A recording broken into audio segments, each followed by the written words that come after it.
Well, step one accomplished. USC has returned itself to the top of the recruiting ranks again.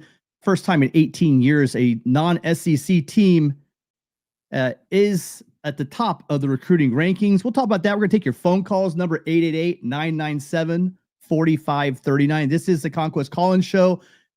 We're going live. We want to hear your guys' thoughts on this recruiting class. Again, last-minute dramatics with Mark Bowman signing late, number one in class. All those thoughts, your phone calls coming up next.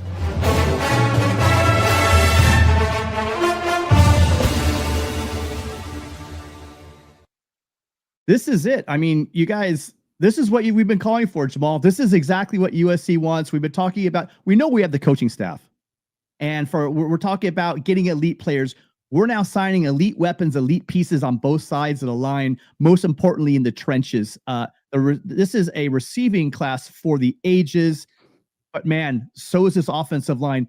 We'll have the next half hour, 45 minutes, hour, Jamal. However long you guys want to stay on and talk about this thing, phone lines are open. I'm going to drop the StreamYard link in a moment. Also, just some really quick news.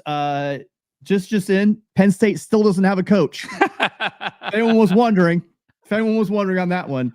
But USC, Jamal, has now taken the Big Ten over that hump. It takes a school like USC, does it? You would think Ohio State would have got a number one class here or there, but looks like they're losing. They're hemorrhaging guys instead of gaining guys. Jamal, welcome. How you doing? Good to see you again. What do you think about this recruiting class? Well, likewise, Tim. First of all, great to see you as always, and such a pleasure to be doing this. Historic day indeed, Tim. And, I think today is the culmination of an exceptional amount of hard work by Chad Bowden and staff over the course of, this 2025 year. Bowden comes in, early February, and then it's just pedal to the metal. Yeah, I think what's so significant, Tim, is that out of the 35 commits, 31 were committed before July. And so much of that hard work in the spring, you and I anticipated this was going to be a relatively drama-free National Signing Day just because the commits felt so secure and the relationships were so firmly entrenched and established. And that's essentially what we got for the most part. Obviously, Bowman's signing was a little bit dramatic, but he had signed with SC. I don't think there was anything particularly serious there. I think it was just a matter of some timing and, some last minute entrants trying to break up the party, but he's so firmly with SC that wasn't going to be an issue. But I think, Tim, to your point, the drama is really in the wide receiver room right now. And I think the biggest implication here is Ohio State's, offensive coordinator, Brian Hartline, taking that South Florida job now. And good for him. He deserves it. He's had a phenomenal run at Ohio State, but he has been that wide receiver whisperer from a recruiting perspective for Ohio State over these last 6 or 7 years. That litany of 15, 17 NFL guys that they've had over the last half dozen years is really attributable in so many ways to Brian Hartline. And now that he departs, it's made guys, take pause. The big, sort of dangling carrot out there still is Chris Henry from Mater Dei. And then obviously we got the big flip here earlier today with Wyatt Dixon. So, I think those were the two big, the one unknown and one great win in terms of a flip in our favor. And then everything else was secured. So like you said, Tim, first time in 18 years, SC goes number one. First time in that period of time that a non-SEC team goes number one. Really shows the power of what USC football still means to this college football landscape. And like we said, when this program has it humming, it's a Ferrari. And it's been, we've had transmission problems for the last 15 years, but it feels like we're finally out of the shop and the Ferrari is going to be purring. So a historic day indeed. You guys get in this chat, and I'm with you. I'm going to address the Heartline thing in a second. Guys, get in this chat. We want to hear from you guys. This is an interactive show. We'll be answering questions from the chat. Obviously, 888-997-4539. That's our number, 888-99-RILEY.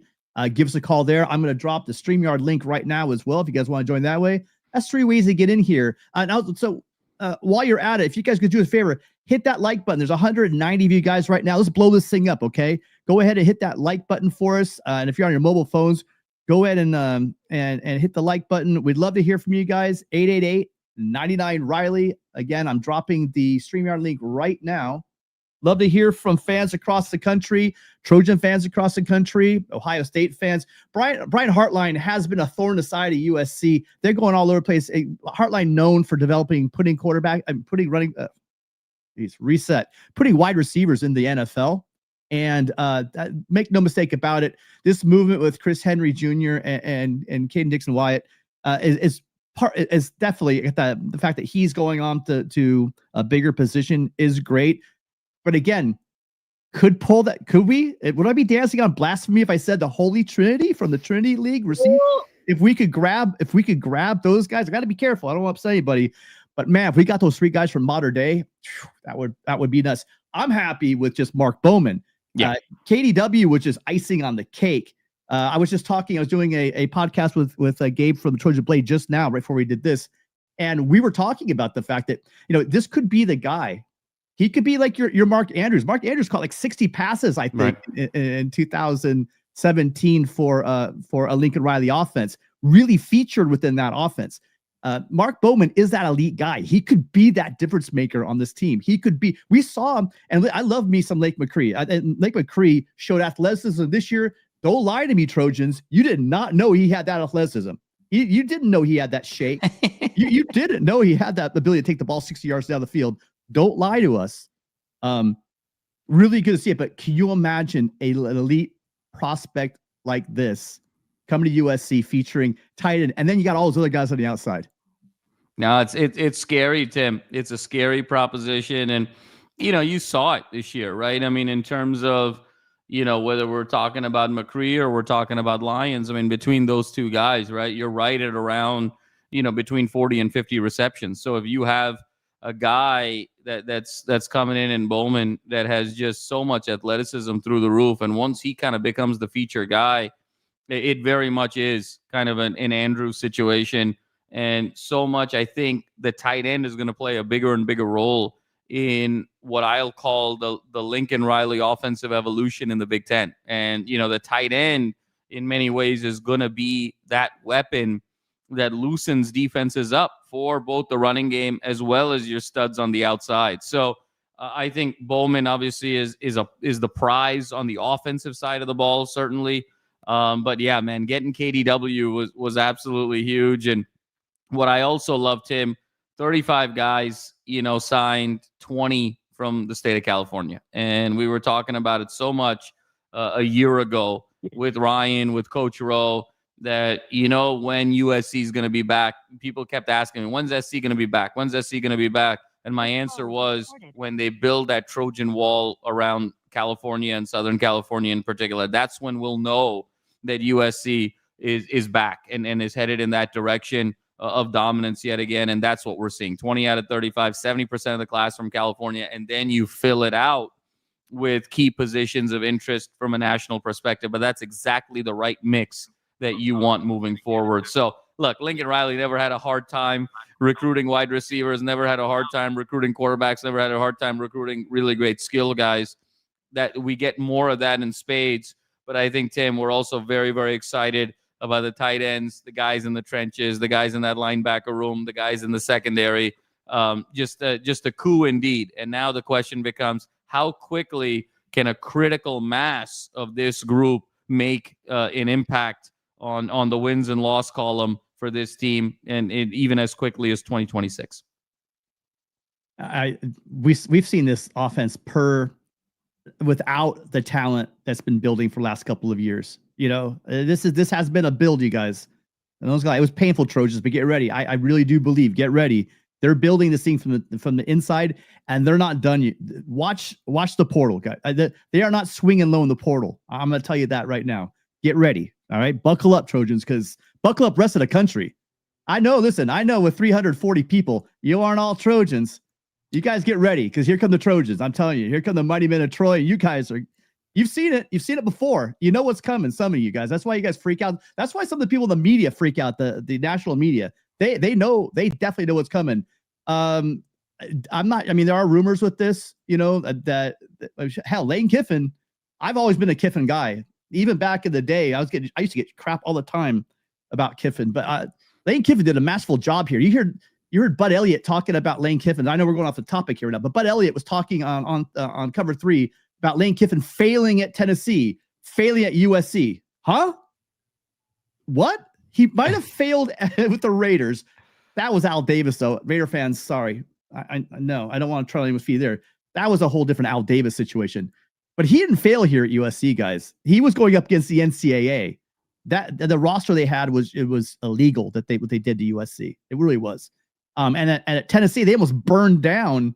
They almost burned down Knoxville. They almost went crazy there because they wanted him to stay so bad. That was not, neither one of those was a failure. I like you, Bud Elliott. That was a whiff saying about the Kiffin.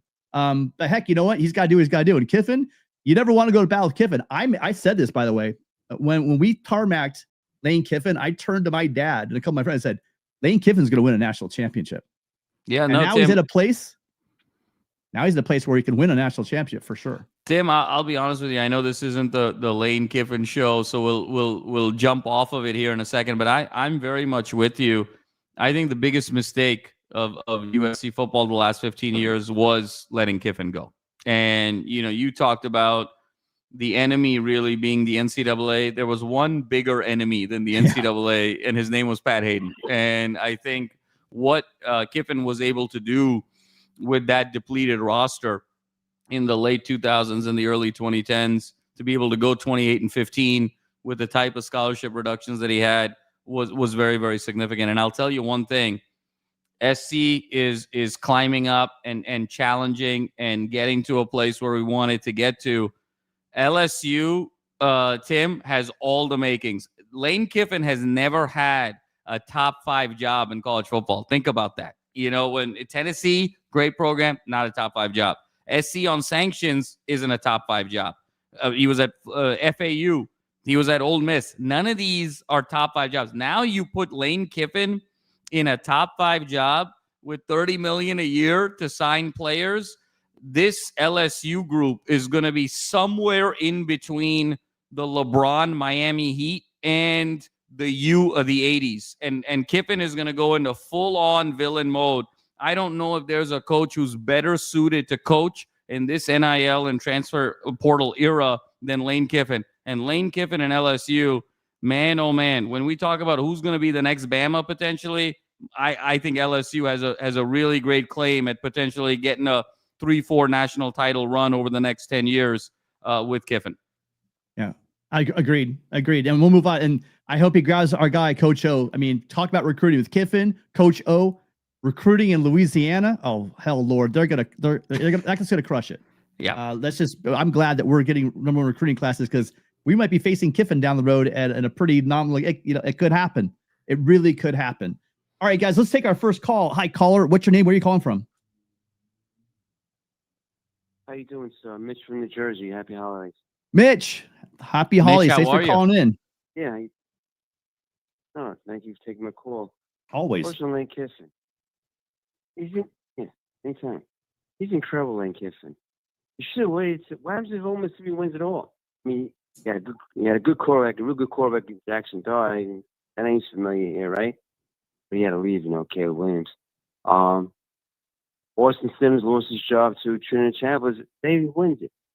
It's like getting a winning lottery ticket, never cash it. Yeah, Mitch, we got to move on. If we talk about Kiff, we're going to lose people. So let's talk about this number 1 class. Let's get going. I'm glad we got a first class. It looks talented. I hope we can keep Husan on Long Street. Because I'm hearing he might leave if Mayava comes back. And we're going to need a third-string quarterback. That's a real small problem. I hope we solidify our defense. I think so. Our both lines got better. And then wide receiver, I hope we got Bowen because I hope I see more Joey Olsen. I think they've given me a lot already. I like the wide receivers and running tailbacks were good. But and it sounds really good that we're getting a good bunch of good wide receivers. Even Jacoby Lane leaves. Thanks for taking my call. Enjoy the show. Thanks, Mitch. Awesome call, man. Thanks so much, as Mitch. always. I like Mitch. He's, Mitch is short and to the point. Mitch is all business, but nails it. Just nails it every time. Absolutely. Mitch. Yeah, I agree. I think that this is what we need, right? We know we had the staff. Now they're stacking the players. I told you guys, we just brought Bowden just came in. He hasn't even been a year yet. Watch what he does. Watch what he does with this portal. I'm telling you. I think you guys are all if anything I'm hearing is correct, you guys are gonna be very happy for Christmas. You want to keep them rolling? We got a bunch of calls going. Let's do it, Tim. Let's keep it rolling. Up. You guys normally, like with Mitch, love Mitch. I'd have Mitch on all night. I love talking to him. We're gonna move a little bit faster tonight because I think we're gonna get a lot of calls. So to be fair to everyone else, we're just gonna roll the calls here. Okay. Hi, caller. What's your name? Where are you calling from? Caller, are you there?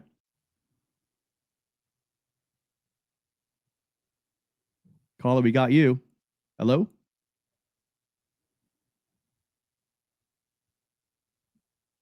Going once? All right, caller. I think you might be having some audio trouble. Call back in. Appreciate you calling. Give us a call back. Oh, that was the first. Maybe they got some stage fright. It's all right. I promise Jamal doesn't bite you guys. No. we call him the Madman, but there's no biting. I promise you. Hi, caller. What's your name? Where are you calling from? Uh-oh. I got you. Can you repeat that? Hello. Hi. What's your name? Where are you calling from? Marcos Burbank. And Marcos, is that you in the chat?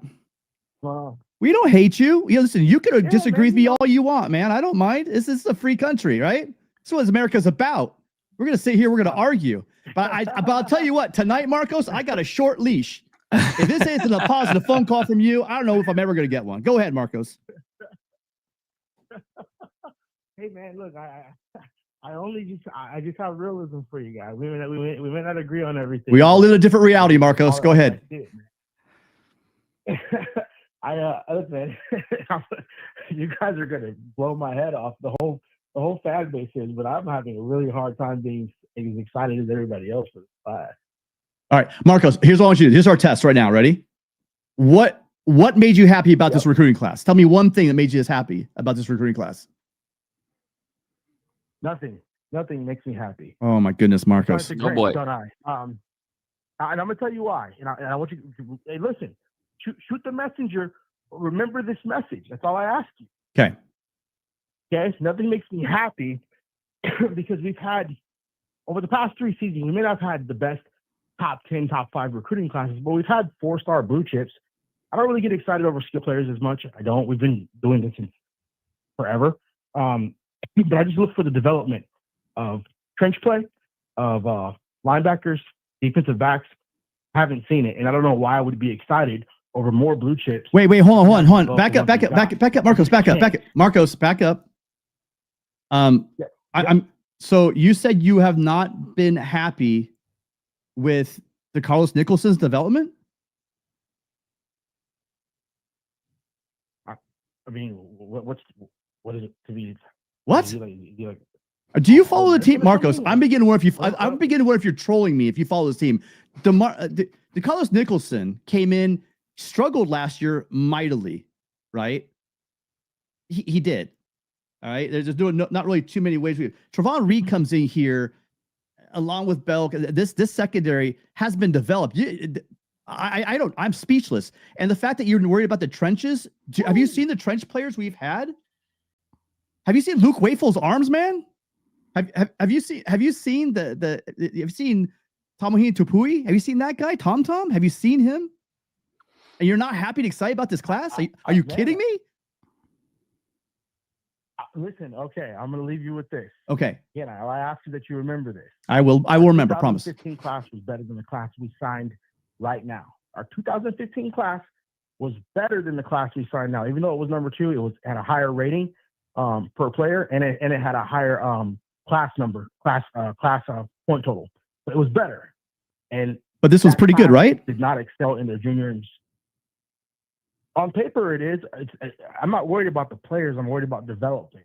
I've never seen it. I'm not worried about his coaching staff. And in 2015, hey man, all right. Just remember this conversation. I just want you guys to remember one thing. Yeah, we got you, Marcos. It doesn't matter how many blue chip recruits we get. you can't develop the talent, it's pointless. That's a good point. But again, we've got all guys you got that to known do. for development on this team. Hey, appreciate it. Good call, Marcos. Thank you so much. Appreciate you calling in, man. I tell you, I want you to go back. I want you to take a look at some of the film on these guys, and I want you to reevaluate that, because I think it might change your mind if you actually look at this. Do you agree with the development? I think we recruit good players, bro. What's that? I think we recruit good players. I don't think we. I said I think we recruit good players. I'm not. It's not a bash on the players. I just don't know Riley to have ever developed any talent into, like, I don't know, any defensive or offensive linemen, defensive backs, linebackers. I mean, we looked at Bismarck. Did you watch Boucard? Did you watch Stuart Boucard I play? have a hard time. Have you seen Lucas play? Our defense play. Now, again, Yeah, I mean, okay, like Marcos, our entire defense. let's have this argument on a different day. Today we're celebrating a #1 recruiting class. I appreciate you very much. All right, thank you so much for the call, Marcos. Yep. No development? Are you signing up for that?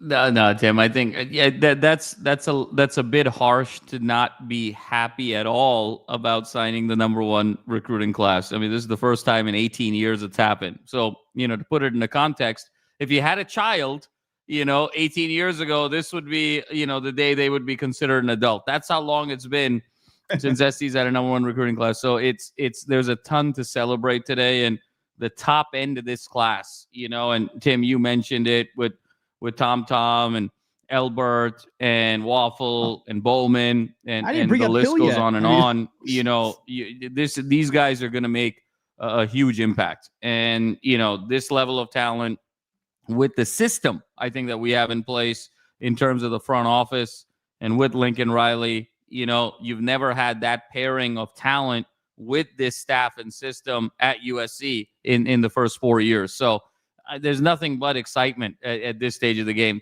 To sort of be negative without these guys even having played yet, at the collegiate level, that's a bit harsh. And clearly, defensively, Tim, and the trench play, we're not where we want to be. To your point, it is development and growth, but we've had diamonds in the rough over the last few years, and we've had guys really step up over the course of that time. So little harsh from Marcos, but I look forward to many more spirited debates with Marcos over the next 9 months, Tim, because we don't have a meaningful game for 9 months, so there'll be plenty to debate here in 2026.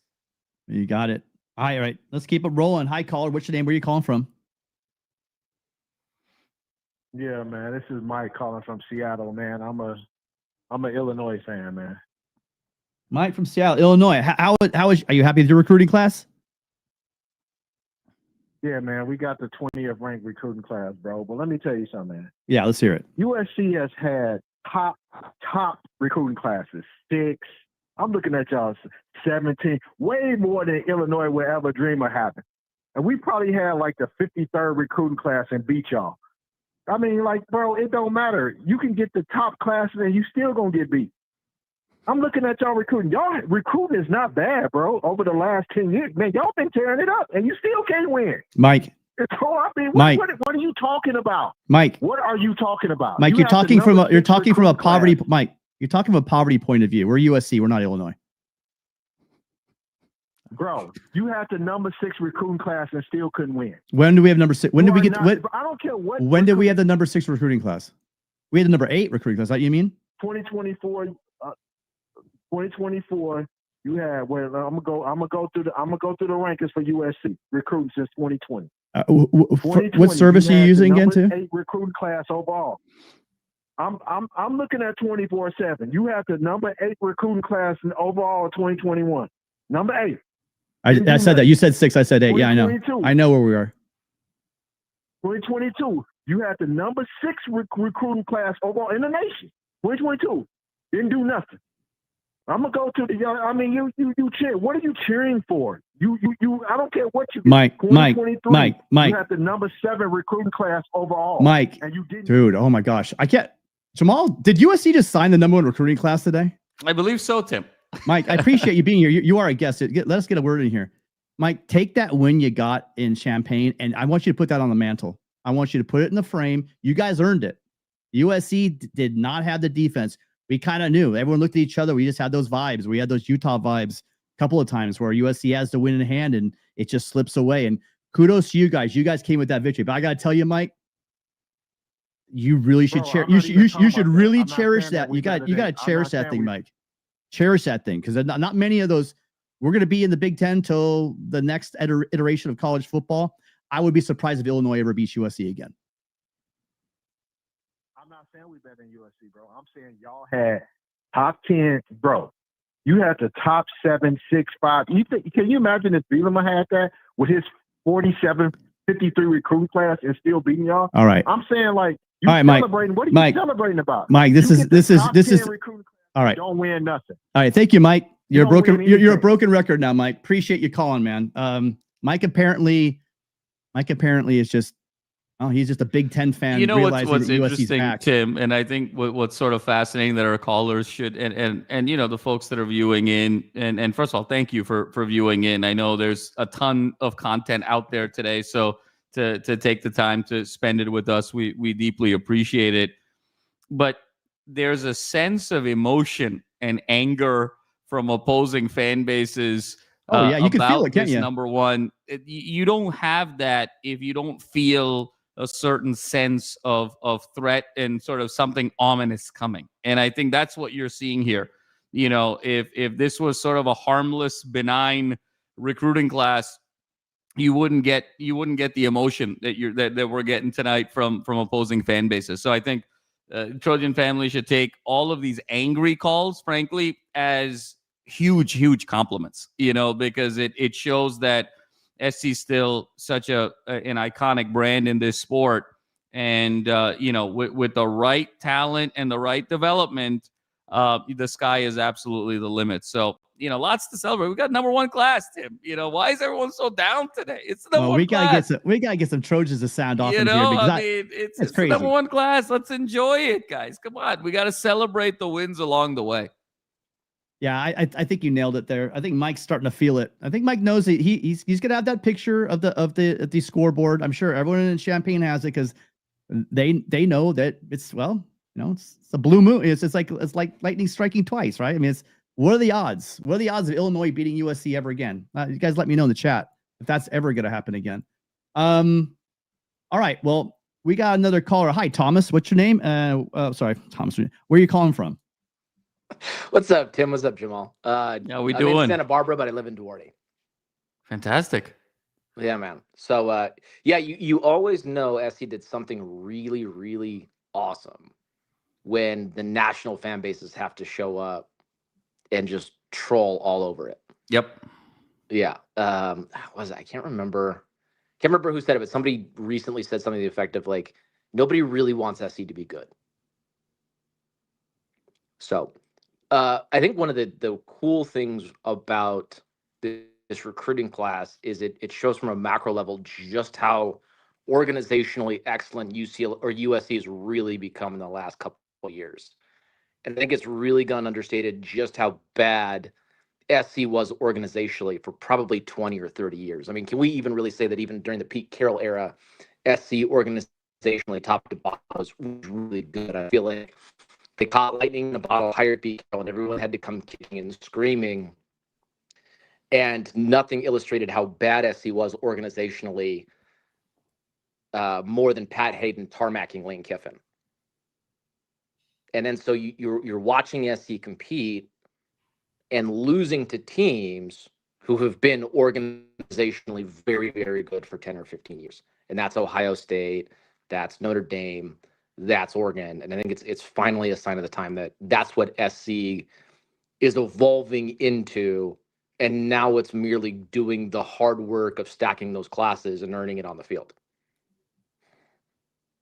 And that's how you build, right? And I think that's one thing that that Lincoln Riley addressed. That was one of the things he said. He said, hey, look, we were just too much into the portal. I mean, they did a wonderful job in 22. Maybe they just got addicted to it. The way they brought in Addison, obviously bringing Caleb Williams over, the pieces they brought in were perfect. That was a great season. But once that depth was gone with the offensive line in the trenches, I mean, that's what led to the dismal 2 seasons. But you guys, you cannot stack the talent that we've been naming. You can't do it and not be successful. USC is building a roster that's going to rival anybody, not just in the Big Ten, but in the country. And so with the coaching staff Yeah, it USC was has in almost- place. Yeah, go Because ahead. it was almost like an NFL franchise that knew they had like an elite older quarterback, but he was almost out of almost a retirement. The team was top heavy with a lot of talent. You had maybe 1-2 years to try and get some rocket fuel, get some burn, and then after that, it was going to be you were going to have to rebuild the roster entirely. And I think the thing that the SC staff has known. Oh, I lost you. Hello? You might be in a bad cell. Oh, no, wait, he's on. Oh, we lost him on StreamYard. My bad.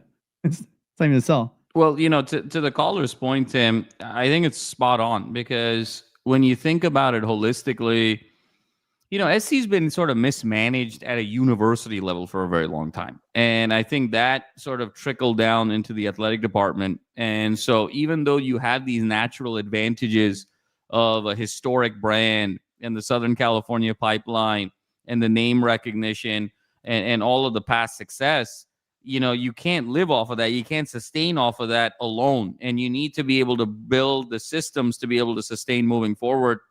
And it really feels like that's where we're headed now with Riley and Jenko and Bowden. And so I think that's what's so exciting. Now, having said that, the job's not finished even in terms of this recruiting class, right, Tim? I mean, this is sort of just the nature of the world we live in now with college football. It's 24/7, 365.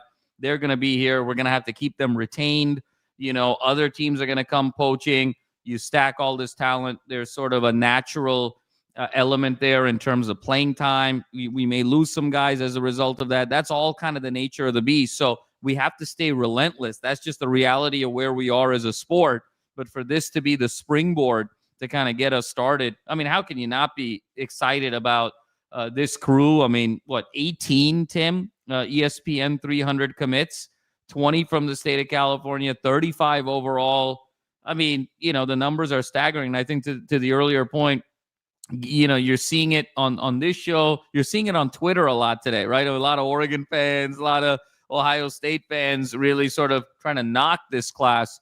And it just shows. It just shows that you've been very, very successful when, other programs, other elite programs are trying to knock you down. That's when you've got something really cooking there. So SC kind of gets back into that role. Hate us because you ain't us. Hey, I'm the one who designed that shirt for Ryan, by the way, on LAFB. Hate us because you ain't us. So, that's sort of the SC ethos. And, just a really exciting day. I can't. I look at this recruiting class, you guys. I'm looking at the pieces they're talking about bringing in. You're talking about just an insanely elite roster, you guys. I don't know if anyone caught it, but Nick Marsh is out there. I'm not saying I'm just saying you add him to this offense with the guys we just brought in. I mean, the young guys we brought in, you're going to feel them as freshmen.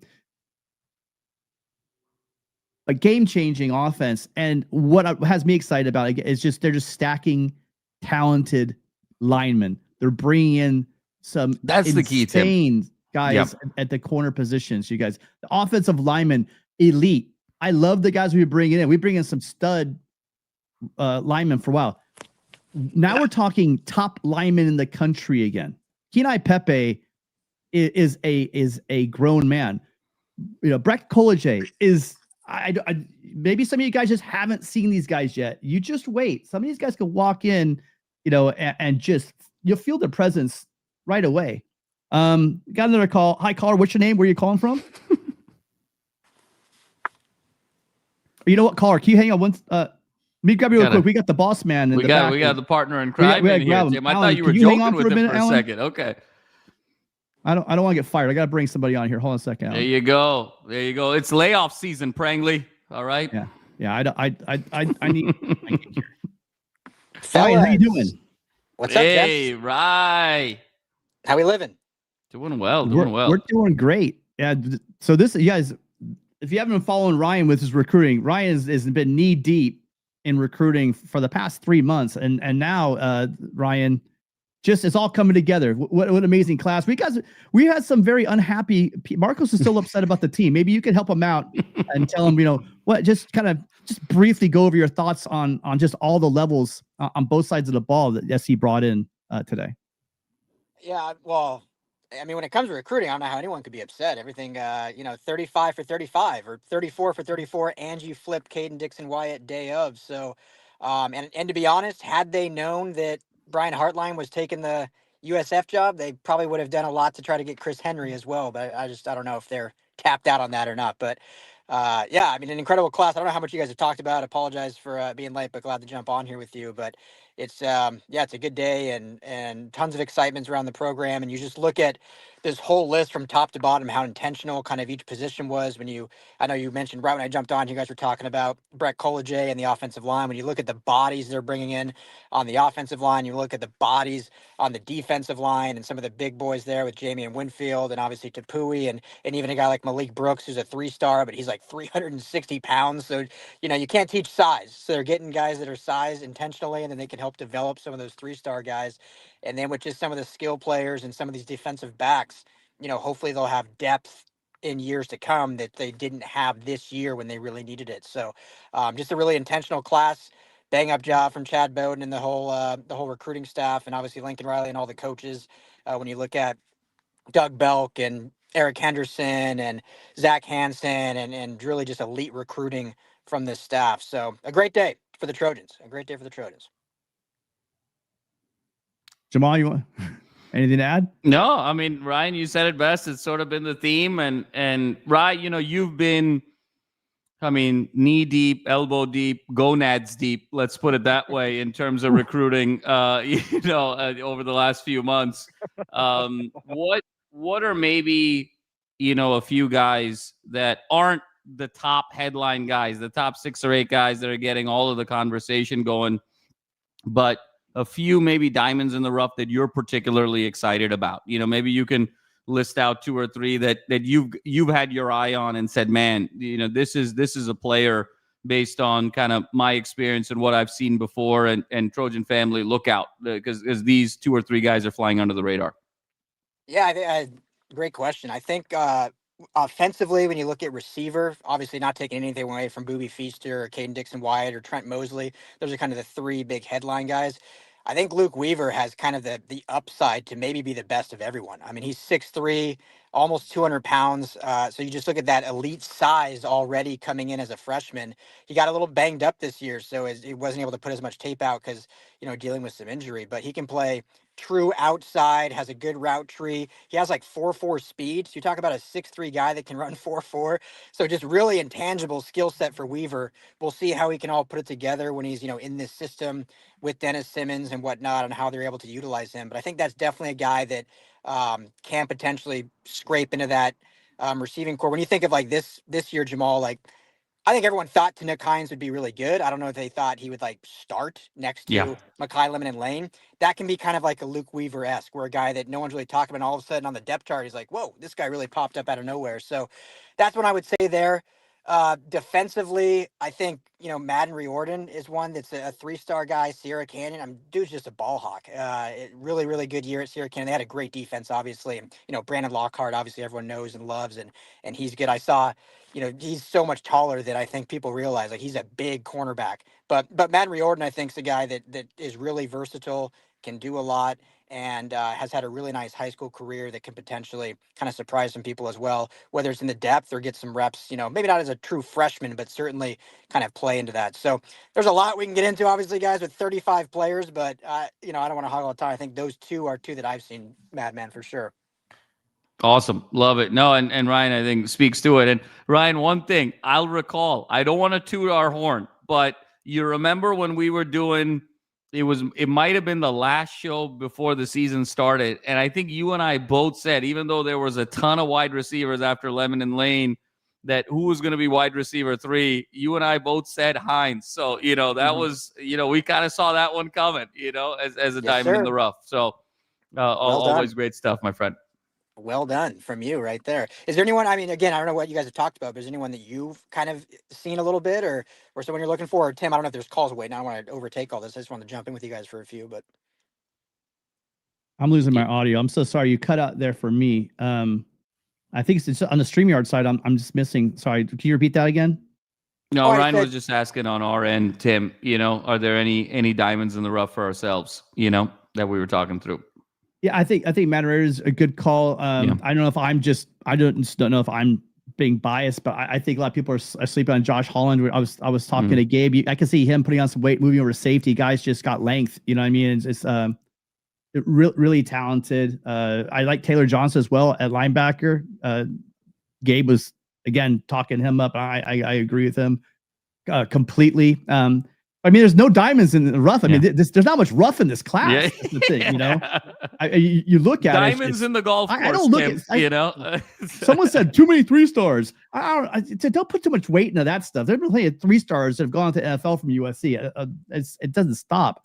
One guy. I'll tell you one thing. I'll tell you guys one thing, and this is more known than what we were talking about earlier. But my God, it felt like Trent Mosley was so underrated in terms of the recruiting agencies, to be kind of number 33 wide receiver with that top end speed, with the fluidity of athlete that he is, particularly with where the NFL is headed from kind of a slot perspective and fast slot guys.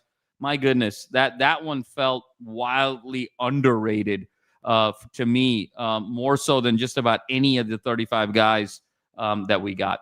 Yeah, I think they were like too much of unmeasurables. You know, they want all their receivers to be 6'3", with gigantic hands and wingspans. And again, you look at a Mekhi Lemon, right? And you look at a Trent Mosley. I think he can come right in and kind of fill. It's gonna be hard to fill those shoes, but I mean, come in and bid that role. He is that kind of productive guy. I totally agree with you on that. I think Chase Dennis from San Diego, again, another guy that Gabe was talking about. I totally agree with. Just got great feet, moves well. You can't do that natural talent, that size, and be able to move like that. Probably needs to put on a little weight, get a little strength, but he's gonna be a guy down the road that didn't get a lot of play. I think he might be pretty special as well. Yeah, they're all over the place. It's just hard to find diamonds in the rough when you have a class like this. Number one recruiting class, USC does it again, and you missed it. We had a lot of angry people earlier. Like you can tell they feel us coming. Ryan, they feel USC coming. I'm just going to tell you that right now. Angry USC fans or like angry opposing fans? Angry opposing fans. Oh, okay, that's great. And that's when you know. That's when you know we're good. When other fan bases are nice to you, like, oh, USC, how cute. You guys are nice. We're not doing very well. But as soon as we start, that's the equivalent of getting friend zoned. When opposing fan bases are nice to you, that's like getting friend zoned. Yeah, you just do not want that whatsoever. But they're getting a little angry. They're getting a little upset. They know what's coming. They've seen this freight train before. And you give USC. We're gonna get the skill guys. You give USC the line on both the trench players that we're getting right now, and that's really the key. It's just lights out. And it hasn't stopped yet, you guys. They're gonna add to this class through the portal, and it's gonna be pretty special. You guys, we've about 200. I don't know I can't remember if you guys hear it, but we got like 950 guys on my Twitter right now. If you guys want to come over here, if half of you guys came over, we can make this an epic show. We can make this an epic show. When you come over to the chat, let us know you came over from Twitter. I appreciate you guys being here. But all of you guys, drop a follow, hit that like button, and subscribe to the channel. Ryan's blowing this thing up. I think we're up 350, 400 subs this month alone. It's just I haven't seen growth like this anywhere I've ever been. So you guys, appreciate all of you guys being here. Come on over again, drop a like, subscribe, and we're gonna be on as long as we get phone calls. We do have Josh waiting in the background. We have a couple on the phone line right here. Ryan, anything else to add before we move? Are you hanging out with us? Can we take some phone calls? I'll hang with you for one call, and then I got to drive. I'm sitting in my car right now, so yeah. All right, we've had by the way, before we go too far on this, I don't know where it went. A special thanks to Josh Gates. Josh Gates dropped 5 memberships. He gifted 5 memberships to the channel. So appreciate you, Josh. I saw that. I had it starred. Let me check to make sure I have it. I want to give you the proper recognition. Well, first off, Josh, last show, he became a member. And then he follows it up with this. He gives 5 memberships to USC LAFB. Thank you, Josh. We're going to hear from Josh in a minute. I see him backstage. Thank you very much, Josh. Caller, hi. You've been away for a while on the phone. What's your name? Where are you calling from? Caller on the phone? From Hawaii. Alan?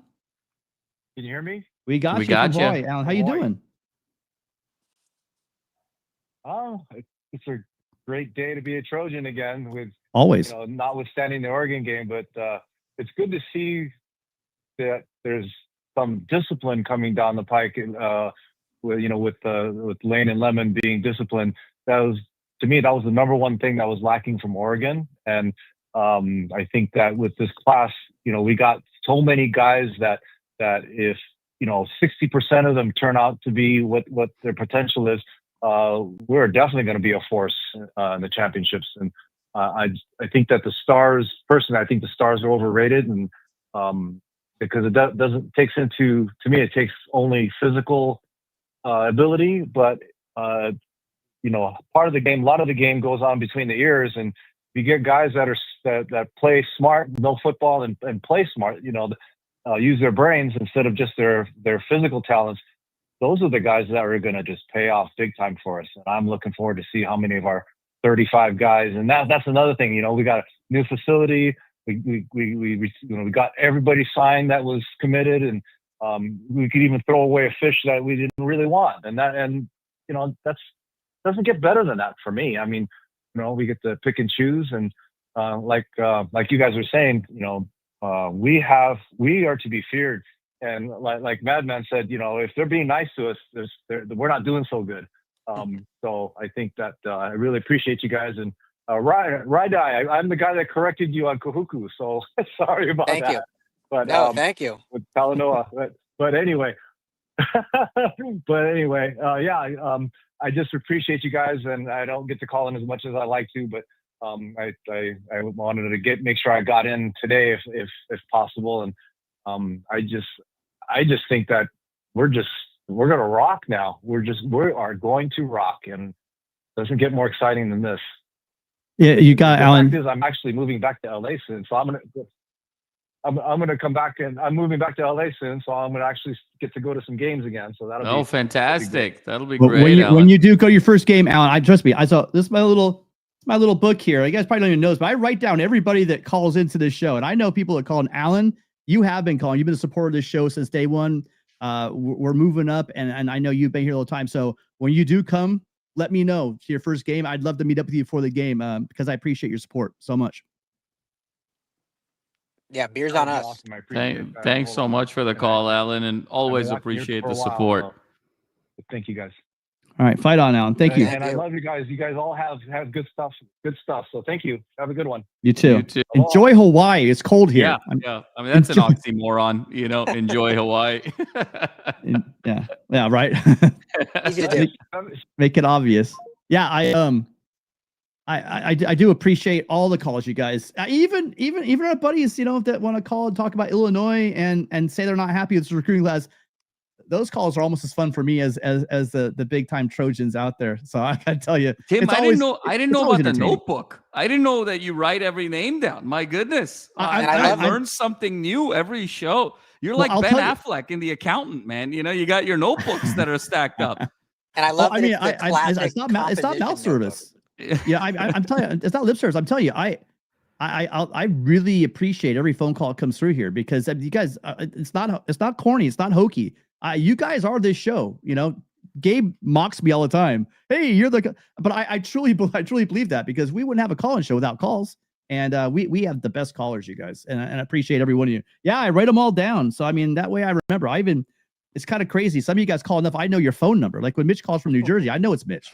So I mean, appreciate all the support. Appreciate all of you guys being here. If you guys are still here, please hit that like button. We got almost 1,300 people here. So appreciate you guys. Again, it would really help. You want to help the show? It's free. Come on over from Twitter. The link's right there. Oh, wait, did we tweet it out? I don't know if we tweeted it out or not. No, I don't think so. Come over to USC LAFB.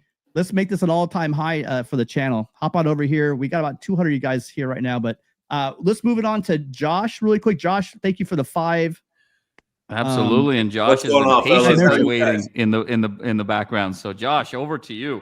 Yeah, and I don't want to hear you say it's cold in Salt Lake City right now. It's snowing and 40 degrees. So yeah, relatively cold for LA. Yeah. Hey, first of all, thanks for that Illinois fan calling in, talking smack. That's crazy. I would never go to an Illinois live show and talk shit, but that's crazy. But I guess I have more to do with my life. But no, I just kind of wanted to give a shout out to Chad Bowden. He hasn't even been here a full year. And for us to go 7-6 last year and now have the number 1 recruiting class is absolutely wild. I don't know how he does his contracts and everything like that, but man, it's like these kids, like, they're locked in. So shout out to him. Also, shout out to Jen Cohen. I don't think she gets enough credit because she's only been here, 2 years? Am I correct? And she's completely changed everything. She got Bloom to do the I used to do business with Bloom, so I know them very well. She got Bloom to pay for, to support, sponsor the new facilities going up and everything. And then bringing in all these assistant coaches and Bowden. Also, the guys underneath Bowden, the guy we got from Wisconsin, he's killing it as well. I think. Yeah. And then the other guy, there's a third one that was a GM somewhere else. He came in and he's doing a great job. Yeah. Dre Brown, and you also have oh no, see now they put me on the spot. What's her name? Anyway, keep going. I'll think of it. Sorry. So I think we're on the right track, and for sure. Now some of these hidden gems, I don't think there's any hidden gems. I think Taylor Johnson's crazy good. He had like 211 tackles last year, something crazy up there in San Bernardino. But man, I look over Jamian Winfield's tape. And that kid for the D tackle from Texas, he's going to play next year. He's massive, a run stopper, and he can move. It's just crazy. And then Luke Wayfull, 32 sacks his senior year. He was throwing tackles around back at the quarterback. It was just crazy. What do you guys think? Will the coaching staff be a little shy of playing a lot of freshmen this year? What are you guys' thoughts on that? Tim, you want to go? Sorry, guys. When I'm looking down, I'm screening calls. Go ahead. Oh, okay. Yeah. Go for it. Right. And then Madman over to you. But yeah, that's a great question, Josh. I think this, in my opinion, the staff has proven that, hey, you just got to earn it in practice. They're not going to give it to you right away, but they're not going to shy away from anyone. We saw it this year. I mean, just this week against UCLA, how many freshmen played in this game? We had an all freshman cast on defense on third downs in that Victory Bell game. Now, some of that was out of necessity because of just how many injuries this team sustained. But I truly believe if these guys do the right things in practice and they win the job, they won't shy away. And let's be real, like, this team needs to win this year. So as long as the best players are out there that give you the opportunity to win, like, I don't care how old you are, how much money you're making in IL, you're going to play. So, we'll see what it looks like, how quickly these guys develop. I heard, sorry, I don't know if I'm freezing or not, but I heard that there's going to be like 32 of the 35 that will enroll in the spring. So that should definitely get a nice jump to some of these kids. Yeah. So that should definitely help with the development early on and get these guys reps early and then and go from there. So, but I'll let Madman continue on that. But I don't think they'll shy away as long as they do the reps in practice.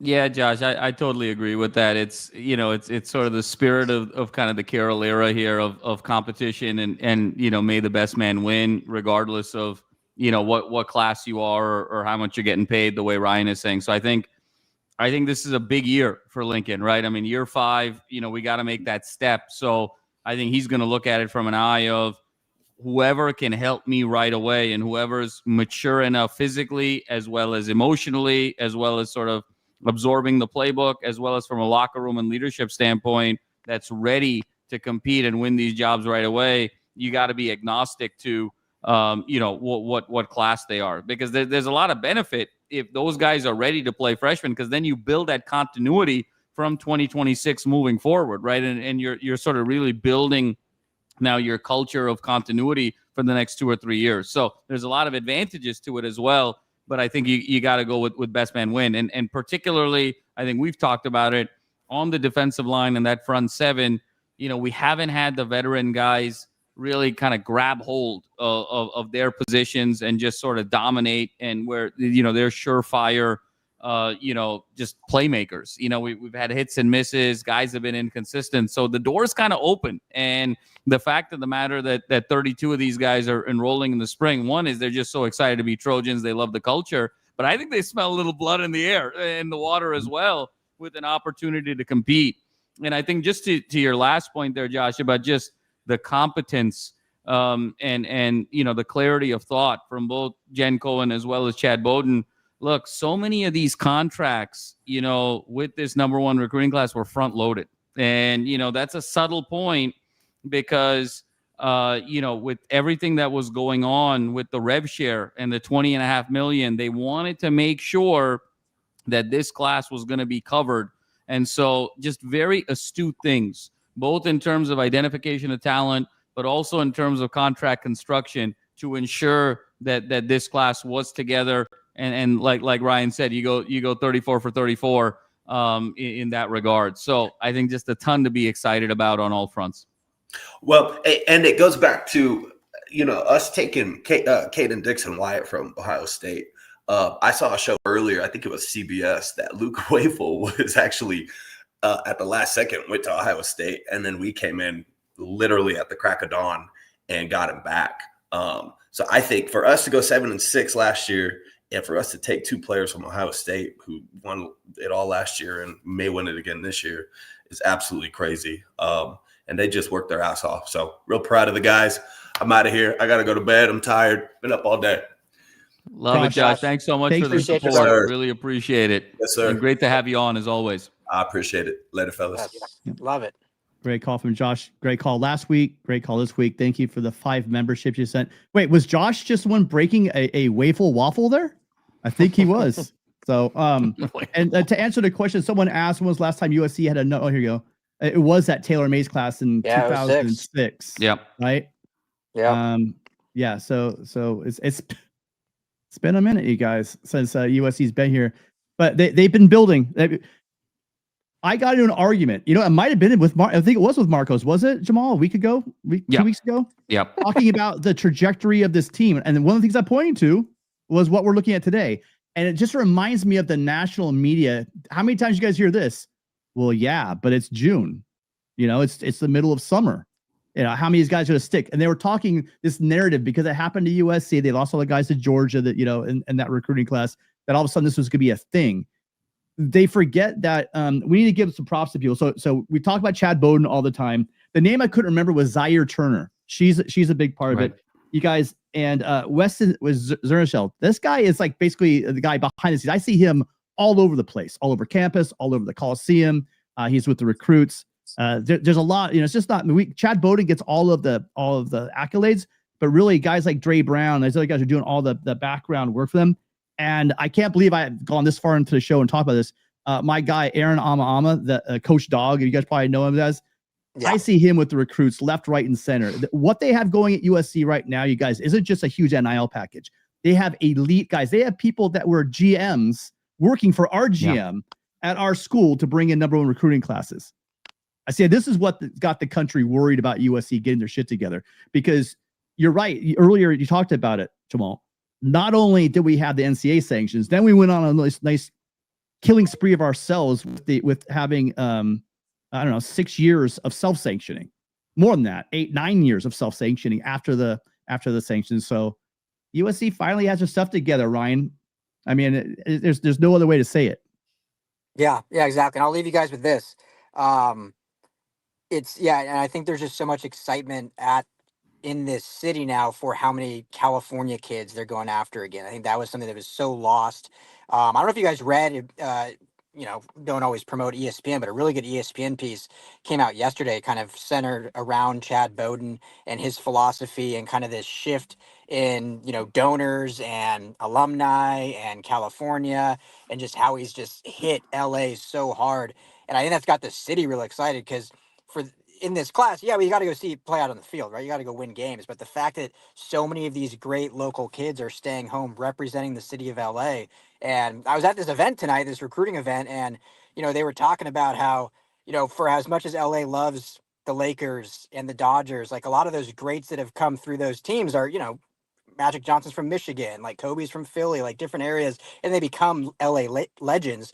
But when USC keeps kids' homes, it is like all LA. It is so much pride within the city. So when you look at these, kids that are staying here with, Tom and Mark Bowman, and I mean, we could just go down the list of all, 64% or so of this class is California out of 35. And the ones that aren't, Talanoa Ely is basically a Cali kid. He just went back to Hawaii.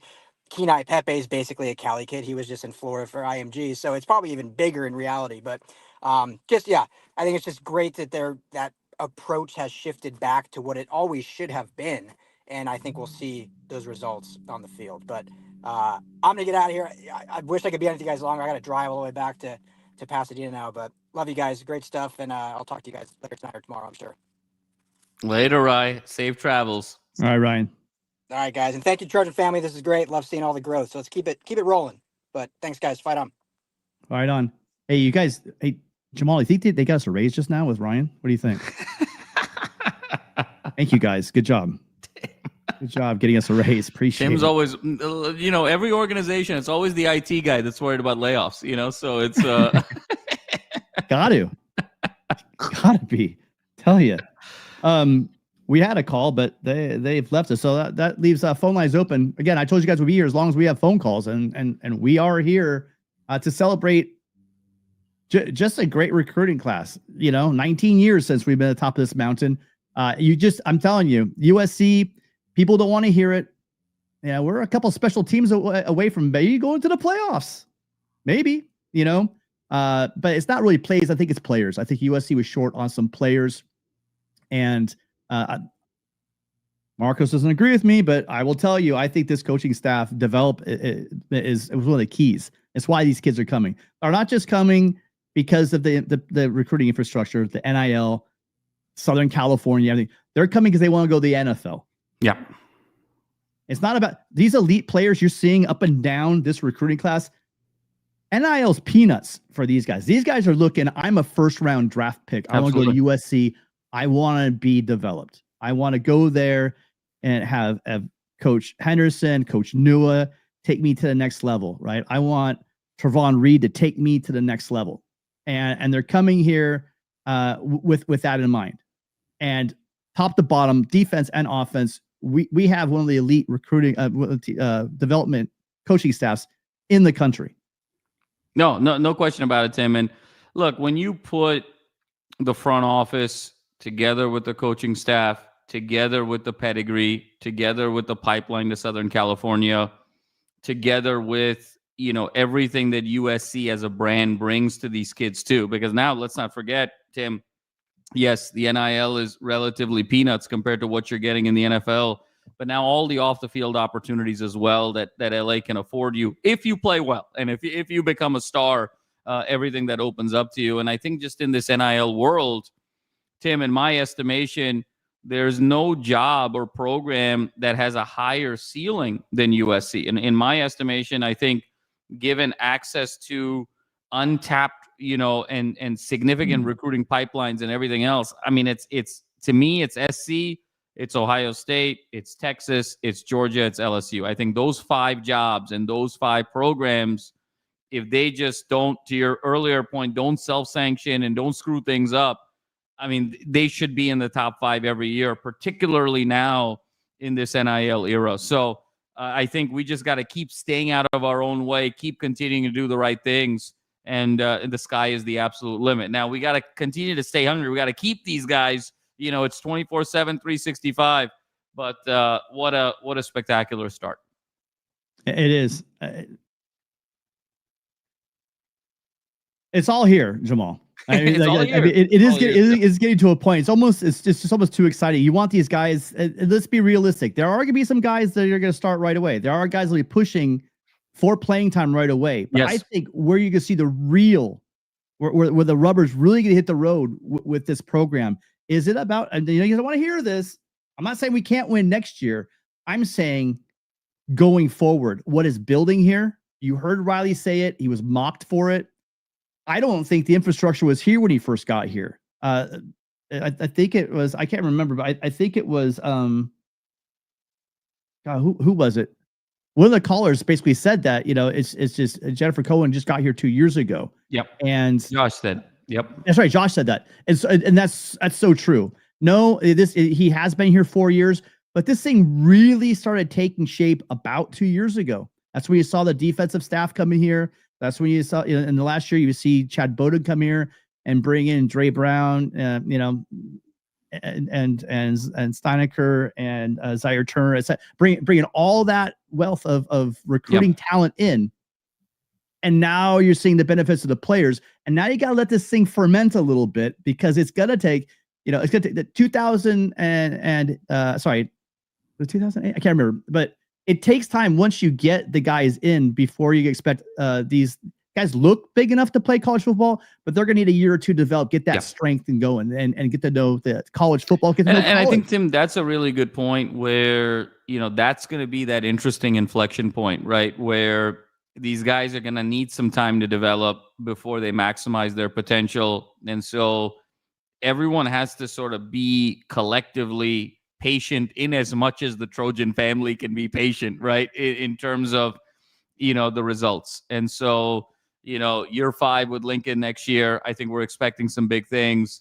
And so I think his great challenge is going to be, can he deliver a college football playoff appearance while these guys also develop, and I think that's why, because the argument can be, you got this great class, you got this development, you're good. Why should SC hit the portal as hard as potentially SC is going to hit the portal? Because to your point, Tim, this isn't year 1 of the Riley era where, you have some runway. If this was year 1 of the Riley era, I don't think we would hit the portal as hard as we're potentially going to be here in the next few weeks, because you've got this class, you want them to grow, you've got the runway. He's got less runway in year 5. So that's why you have to sort of have that right balance. And I think this is where Bowden's, sense of roster mix is going to play a huge role, because you need to be able to bring a few of those guys that can get you to win right away in 2026, but also complement the development of your top-end recruiting talent that you've just received. And it can't be necessarily a clash. And there's a real art to that, and there's a real science to that. And that's why this front office has been and needs to be so sophisticated. And then there's the third pillar to a roster so we hit the recruiting, we hit the portal. The third thing is retention. And that's something Bowden's been here, again, not a year yet, but one thing I heard from him, and if you guys are listening, he's saying it, he talks about roster retention. That's his focus. Guys, what's this team like if Emmanuel Pregnon is playing left guard for USC and not playing down for the Ducks? I'm not going to really get into the Bear Alexander parts of things, but you don't know how some of these other things might have played out. I mean, and Bear was going in that direction, I think, probably no matter what. But having E-Man on that offensive line this year, shoot, honestly, I think that could have been a tipping point for USC. I don't think you guys realize the shuffles that we had to do and the things that we had to make happen when we had some injuries. And as much as we had a lot of injury luck in 2024, 2025, we got hammered with injuries on the defensive side of the ball and the offside ball. And I know it happens to all teams, but it just seemed like this was USC's year. Let's hope we got it out of our system. So we got, hi caller, what's your name and where are you calling from? Caller, you there? Hey, this is Trojan Larry from Woodford County. Trojan Larry, thanks for calling in. This is Larry from Woodford County, Kentucky. From Kentucky. Yeah, man. Hey, USC Trojan, 89 graduate. I go to a lot of games every year, listen to your show often. What I want to get your input on is I truly believe Chinook has the ability to be a true high-end number 1 receiver. He looks a lot like Lemon. He gets in and out of breaks fast. He's quick, strong hands, knows how to high point a ball. Yeah. I think he could make the jump next year to being a true top quality receiver. Agreed. 100%. What I think we're both seeing that play where he elevated in the end zone, got up in the air and took that ball down. A couple of times he went up and didn't quite bring it down, but he's there. He's shown that burst. He kind of has a little bit of that Mackay in that, sometimes it's a bit difficult to get down on that first tackle, which, is great to see. We know he has the speed.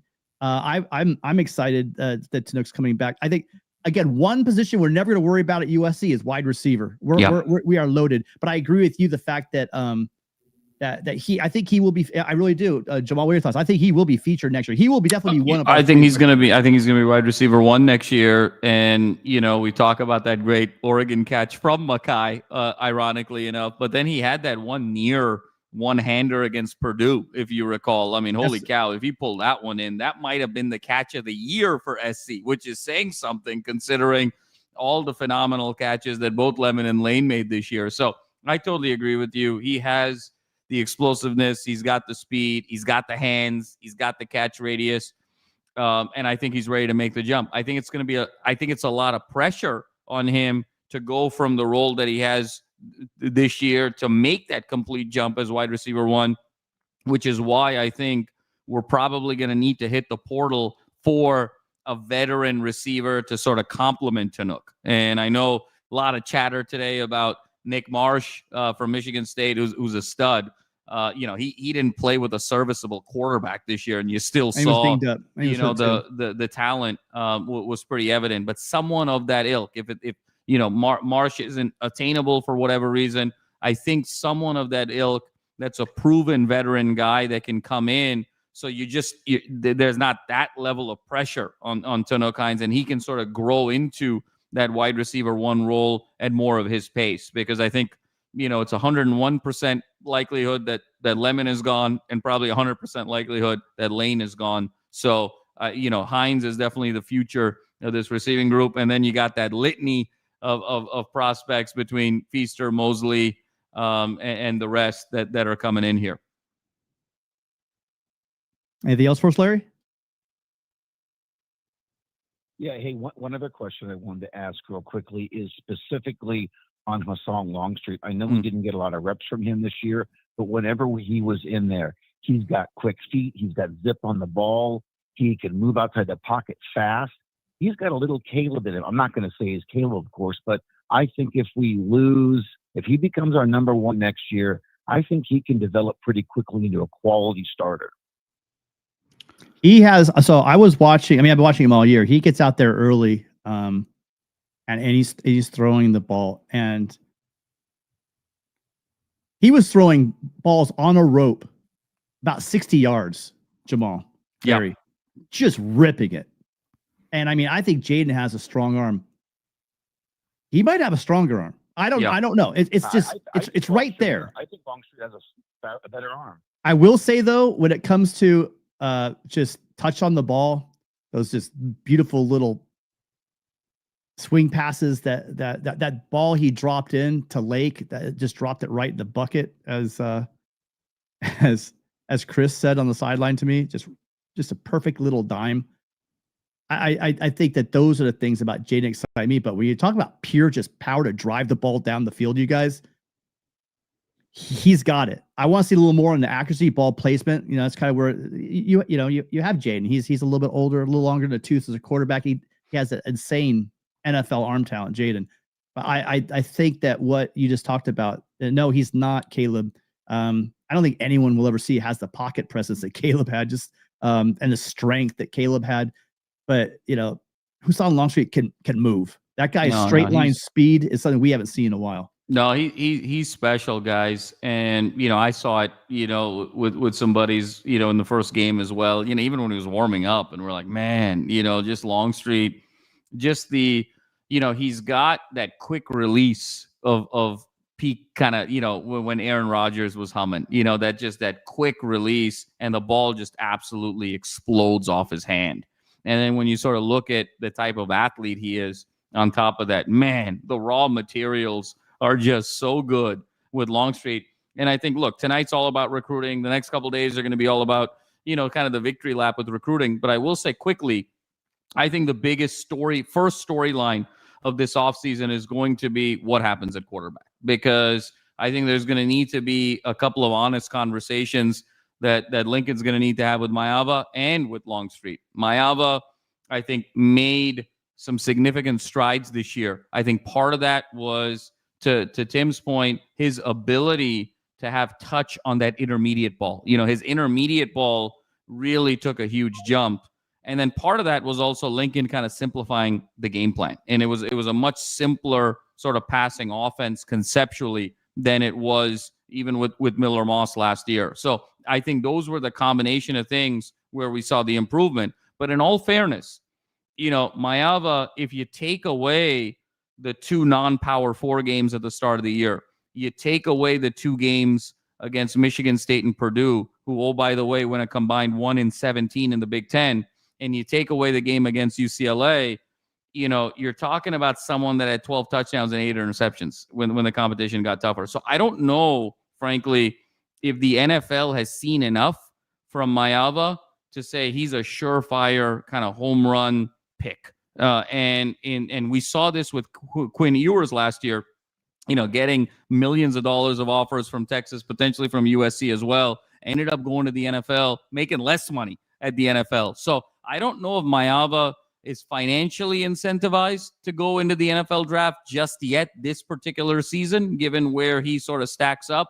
And B, I think Maeva could use an additional year to really strengthen his draft position. Now, having said that, I don't know if Longstreet's going to sit for a second year, because he's so talented that if you sit away from the game for 2 years, the detriment that takes place on your development is very, very high, even if you have to walk away from a quarterback guru like Riley. So I think the big question that Riley's going to have is, if Maeva chooses to come back, do I still go with Longstreet, or do I go with Maeva, knowing that year 5, I got to have it and I got to make the playoff? I think that's going to be a fascinating dynamic that we'll see unfold here in the days and weeks to come.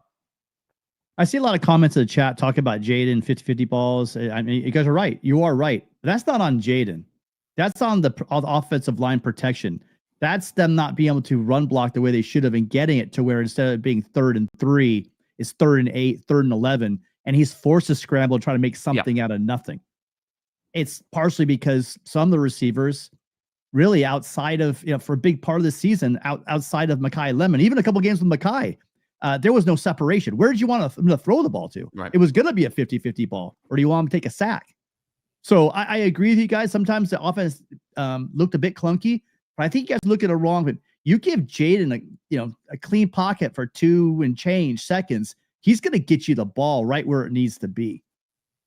So they can't go wrong with either Jaden. It's one of those situations. It's a great problem to have, having right. 2 elite quarterbacks coming in, coming back. If Jaden does come back this year, it's going to be a great problem for Lincoln Riley to have. Yeah. Because no, and Tim, if I were an NFL guy, and granted, I mean, the pipeline of SC talent at the wide receiver position is really kind of second to none with Ohio State. But I'd love to see him execute a full season where he doesn't have that level of advantage on the outside. And as great as Hines is going to be, I don't know if Hines is going to be Mekhi Lemon next year, And Right. So as a result of that, if I was an NFL evaluator, I would say, man, this guy had 2 NFL. He had a 1st-round pick at wide receiver, and he probably had a 3rd-round pick at wide receiver playing in college. I got to see, when the talent is a little bit more comparable on the outside, what he can do. And so I think that's what the evaluation is probably going to come back. And then Jaden's going to have an interesting decision on his hands, because it's not a particularly deep class of quarterback that's coming out of college this year. You got Mendoza and Mateer, and you got a bunch of guys that I think are pretty good, but I don't know if there's sort of a can't miss guy in this particular class. So you got to sort of weigh that too. I can come back and be better, but am I better relative to what the class next year is going to be? So I think it's going to be a lot of interesting decisions right on the line, but it's a wild world of college football we live in. There's a non-zero probability that Hassan Longstreet's the quarterback next year and Jaden Maeva is playing somewhere else in college. It's just sort of the nature of the beast that College we're in. football, there's a lot of money for great quarterbacks. Fascinating. So a lot of money out there for great quarterbacks. It's hard to hang on to a guy, especially a guy of Hassan Longstreet's talent, say, hey, hang around for 2 years. 2 great points here. And I've been saying this for a while, going on back to the Michael Pittman years, the Drake London years. It's an 80-20 ball when you throw these guys. So it's really not even truly a 50-50. It's not a dumb pass to make. I'm going to bet on these guys more often than not. And Tanook Hines kind of showed that as well, that you can if you're throwing a 50-50 ball, it's one thing, but with these receivers SC's had, it's not. And then here's another great point. By the way, Jason, thank you for being a member of the channel. I will say this right now. You don't want, with the schedule USC has next year, with the guy, now granted, a lot of these games are at home, but we're playing Murderers Row next year. You don't want to put a first-time quarterback out there if it's possible. If you could have a Jaden come back with that experience, 3rd year in Riley's system, et cetera, et cetera, et cetera, that will bode well. But I mean, another point can be made for the fact that you're looking at a different animal when you have a Husan Longstreet that is truly a dual threat quarterback as well. So there's a lot that's going into this thing. Again, like I said, first world problems. Jason, solid point right there. Hi, caller. What's your name? Where are you calling from? Oh, really quickly, guys. Please, if you're here, you guys have been here. What, we've been on for a little over an hour now, right? Hour and 20 minutes. 20. Thank you all for being here. Honestly, thank you. So Absolutely. It's crazy. It's crazy. What did I say to you? We came out. We're like, well, we'll probably have about 30 people. We'll do the show together. Yeah. We'll hang out, talk SC football. Amazing. 1,654 of you guys right now. If you're on the Twitter, please drop a follow. We do this all year round. And then also, if you're here at the YouTube channel, please hit that like button. I'm telling you guys, it's free. We're here to talk to you. All we ask you guys is just hit that little button. It doesn't cost a penny. It just takes a second, and it truly helps us out. Absolutely. Right. And Tim, I'm going to make this my last call as well. So excited to jump into this one. All right. We got a couple calls. I will stay here for these last couple of calls. So don't worry. I'm not going anywhere. Caller, hi. What's your name? Where are you calling from? Hey, what's going on? Fight on. This is Donnie, man, from Long Beach to Las Donnie, Vegas. how are you? How you doing? My neck of the woods, Long Beach. How you doing? Hey, I'm doing good, man. Thank you for taking my call. I've been waiting a long time, so I got some shit to talk. Okay. Let's do it. Let me see. Illinois, okay? That caller from Illinois, that caller talking shit. Look at this, man. Half our team was sick, all right? Half our team was sick, and you benefited from a poor ref game. Okay, I'll tell you that right now. All right, in the blackout. Don't. But no excuses. Okay, you'll never beat us again, ever. All right. And Marcos is still in the chat. He's talking about development. Last year we lost all these close games. Everybody was saying, "Hey, USC can't win a close game. We can't win a close game." This year, we won most of them close games. That is development. All right. If that's not development, I don't know what you call it. We beat LSU last year, beat Michigan this year. Okay. He's talking about our defense. Our players like Stewart, he showed development throughout the year. Our cornerback, Williams, he showed our redshirt freshman, he showed development throughout the year. They all got better towards the end of the year. They were playing better towards the end of the season. They were, and they're even going to be better. Now, as far as Jaden, I absolutely want him to come back. We're going to be a young team next year, and the schedule right now looks brutal. Of course, you never know how the other teams will play out, but it does look brutal right now. We're going to have a very young team. We need experienced quarterback back there. And I saw Jaden when he played for UNLV. All right. I would have never thought that he will look this good as a quarterback, seeing him back then as now. Lincoln Riley's system works for quarterbacks. Husan Longstreet needs to sit there and bake. He needs to just bake under this system. Let Maeva do his thing one more year, and then he'll come in, and I'll feel more confident in him. I mean, I will. I don't know about you guys, but I'll feel more confident if he had 2 years under his belt under Lincoln, and then you let Jonas come in and do his thing after that. What do you guys think? All solid points. I mean, and I totally agree with you.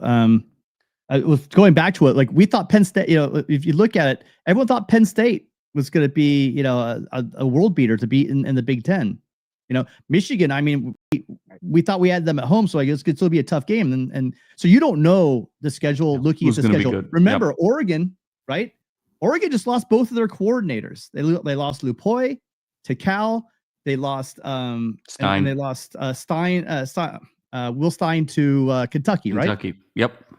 And so you have teams from year to year change it up a bit, so you will see some change. I think USC is just getting better. Some of these teams we're playing, you're right, it looks tough right now, but who knows what USC will be? How much can they get this young talent up and ready to go? As far as the Jaden Maeva point and your point about Husan Longstreet, Jaden Maeva, look at his progression.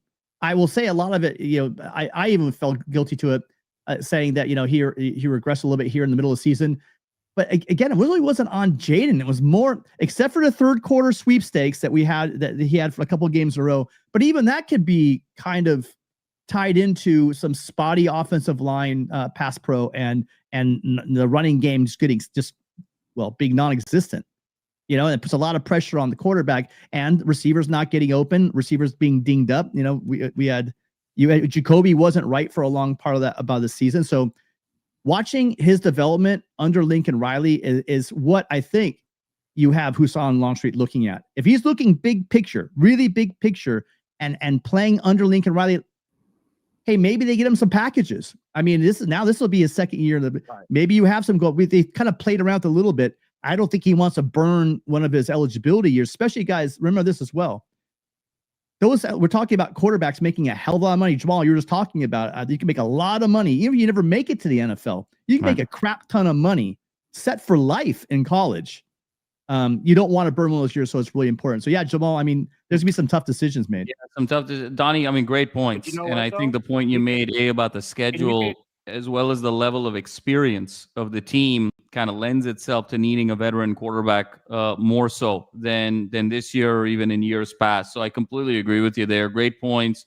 I think, though, it's going to be interesting. You know, as great as Riley is at developing quarterbacks, and no one knows that better than Tim and me on this show, to sit in this day and age for 2 years is going to be tough. I mean, there's also sort of a weird world of college football where he could go play somewhere else for a year, get a ton of reps, do really well, and then come back, right? I mean, it's such a unique time in college football. I agree with you. I think the long game is, hey, sit in the system and then get your shot. But then there's also no guarantees, right, in that year after. And then furthermore, you know, to sit and kind of there's only so much you can learn watching somebody else. No matter how great the coach is, no matter how great the system is, at some point it has to be sort of trial by fire. And I think it's tough to sit both years. So that'll be a very interesting decision. Very, very credible points. And to your earlier point, you know, I was thinking about, you know, sort of the Illinois caller. It was funny to me that it was Illinois, Tim. I don't know if it just felt very random, you know. I love you, Mike. He's called before. He's called Penn before. State, if it was Ohio State, if it was Michigan, if it was Oregon, even if it was like Washington, even if it was UCLA, you know, you sort of understand all of that. But Illinois, it just felt so random, so I couldn't help but chuckle it. But Donnie, great points, and thanks so much for your patience and your insights. Yeah. Thank you. I appreciate that. I just wanted to make one more point for you guys. Remember, you could be Matt Castle and still have you could be Matt Castle at USC and still have a long NFL career. All right. I just want to let you guys know that. Great point. Great point. Great call, Johnny. Thank you so much, man. Solid.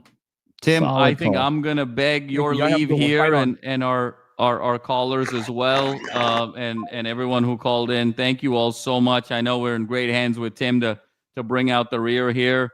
But the family is calling me right now, and spend a little time with them at the end of the day. But huge day.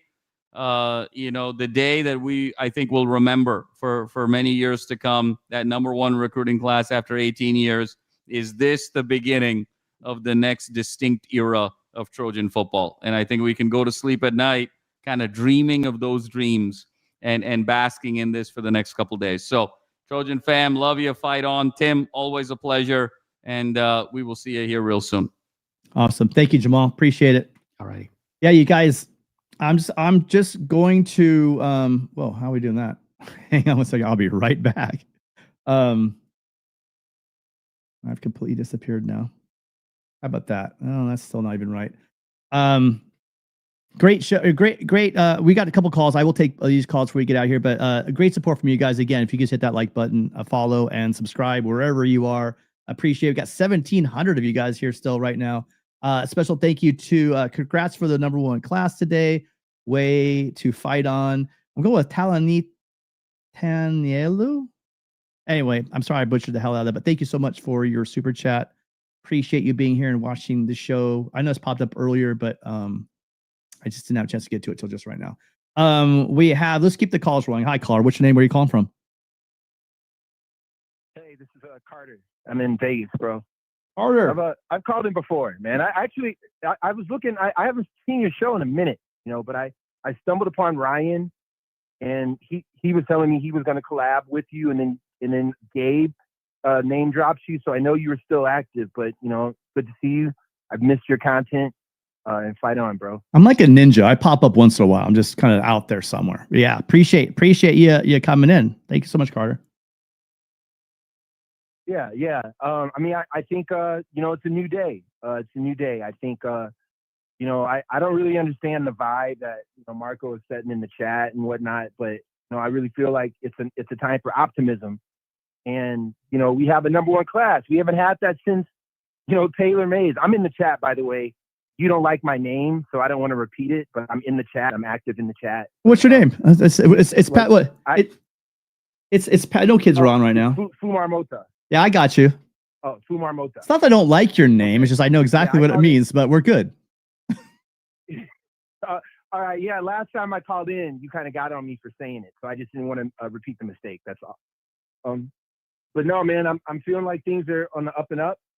I'm a little bit concerned with the calculus. That's the conversation we're having in the chat now, with retaining Jaden and then losing Hassan in the calculus, because similar to Jamal, who I'm sorry that I missed, but I think that the mindset of these players now is to maximize their brand and their opportunity and to get on the field as soon as possible. And then I have to think that promises or guarantees are made to his camp that he would have the opportunity to compete. And I believe that retaining Jaden would ultimately result in Hassan hitting the portal, because I don't think he can afford to burn another year with absolutely no chance because of somebody trying to improve their NFL stock. So it's not like we're ever going to yank Jaden for a questionable game, because that's damaging his brand. So the only foreseeable net positive all the way around would be for Jaden to test the market, maybe be a high second, mid-third rounder, and go to a decent team and learn. We retain Hassan, keep the promises made that got him to sign. And then we have this talented freshman coming in behind who is there as an emergency backstop. Maybe you bring in another, like Sam Heward type to fortify the room as like your emergency QB. But I think if you run all the potential end results, the only potential net positive is if Jaden tests the market and we retain Hassan. Because if we keep Jaden and lose Hassan, I think that just creates a hole in the position that we're just not going to be able to recover from. And then that kind of minimizes the impact of this recruiting class. It's hard to argue with the point, but it's also hard to say to cut. I mean, I don't think that the fan base gives Jaden Mayav enough credit. One for his development, and look, he comes back another year. That's another year development under Riley. I mean, he's just going to get better. There's no denying the arm talent. He's athletic. He's huge. He's a big guy. He's shown durability, and just to say that we're going to move on because we're afraid of losing the potential of an elite quarterback behind him. That's kind of a dangerous game to play. I'm not disagreeing with you, and I see both sides of it. I do understand if I'm advising Hassan Longstreet, he's super talented, but you have to dangle that idea that look at the quarterbacks under Lincoln Riley. You're going to want to play for Lincoln Riley and get a season of tape under Lincoln Riley's offense. And here's another thing. Remember this, Carter. One more thing that he's got to think about. Look at the receivers. Look at look at Bowman who he's brought in. Look at the guys he's going to be throwing to. Look at this offensive line that's coming in right now, along with the guys we already have. There's a lot building on this offense. And we haven't even gotten to Alston and Deshaun Rodeau yet. I mean, along with the young guys we have this year. This offense is just going to keep getting better and better. It was already one of the best offenses in the country. So I agree with you. You want to play, you want to get on the field, but if the money's right, if you get worst case, you sit behind Jaden another year. I get you. You lose that, but he's really looking at going to the NFL. And if your eyes are on that NFL, whoever you go play for that's going to pay you all the big NIL dollars is to pull you away from SC and offer you playing time this year. Just remember, you're foregoing all these young guys right now are going to be, either true sophomores or redshirt freshmen that will be there for you to throw to that'll be pass blocking for you. I mean, our offensive line, the way Hansen is developing these guys with the talent they're bringing in, they have, let alone who they're going to bring in from the portal. I hope you go somewhere really good where you can develop, because I'd hate to see a local kid like Longstreet, get that itch to go get that early playing time and miss out on an opportunity that's going to propel him possibly to a first-round draft pick. That's my point. And I don't want to monopolize. If I can just present you with one counterpoint, and then I'll let you go, bro. Sure. My other concern with that is with Jaden, this is as good as it gets. I mean, you got two. I would grade Lane as a first rounder, despite the drop in production and the injury. But for all intents and purposes, you have two legitimate first round NFL wide receivers that you're throwing to, plus a legitimate NFL-ish adjacent tight end in Lake McCree.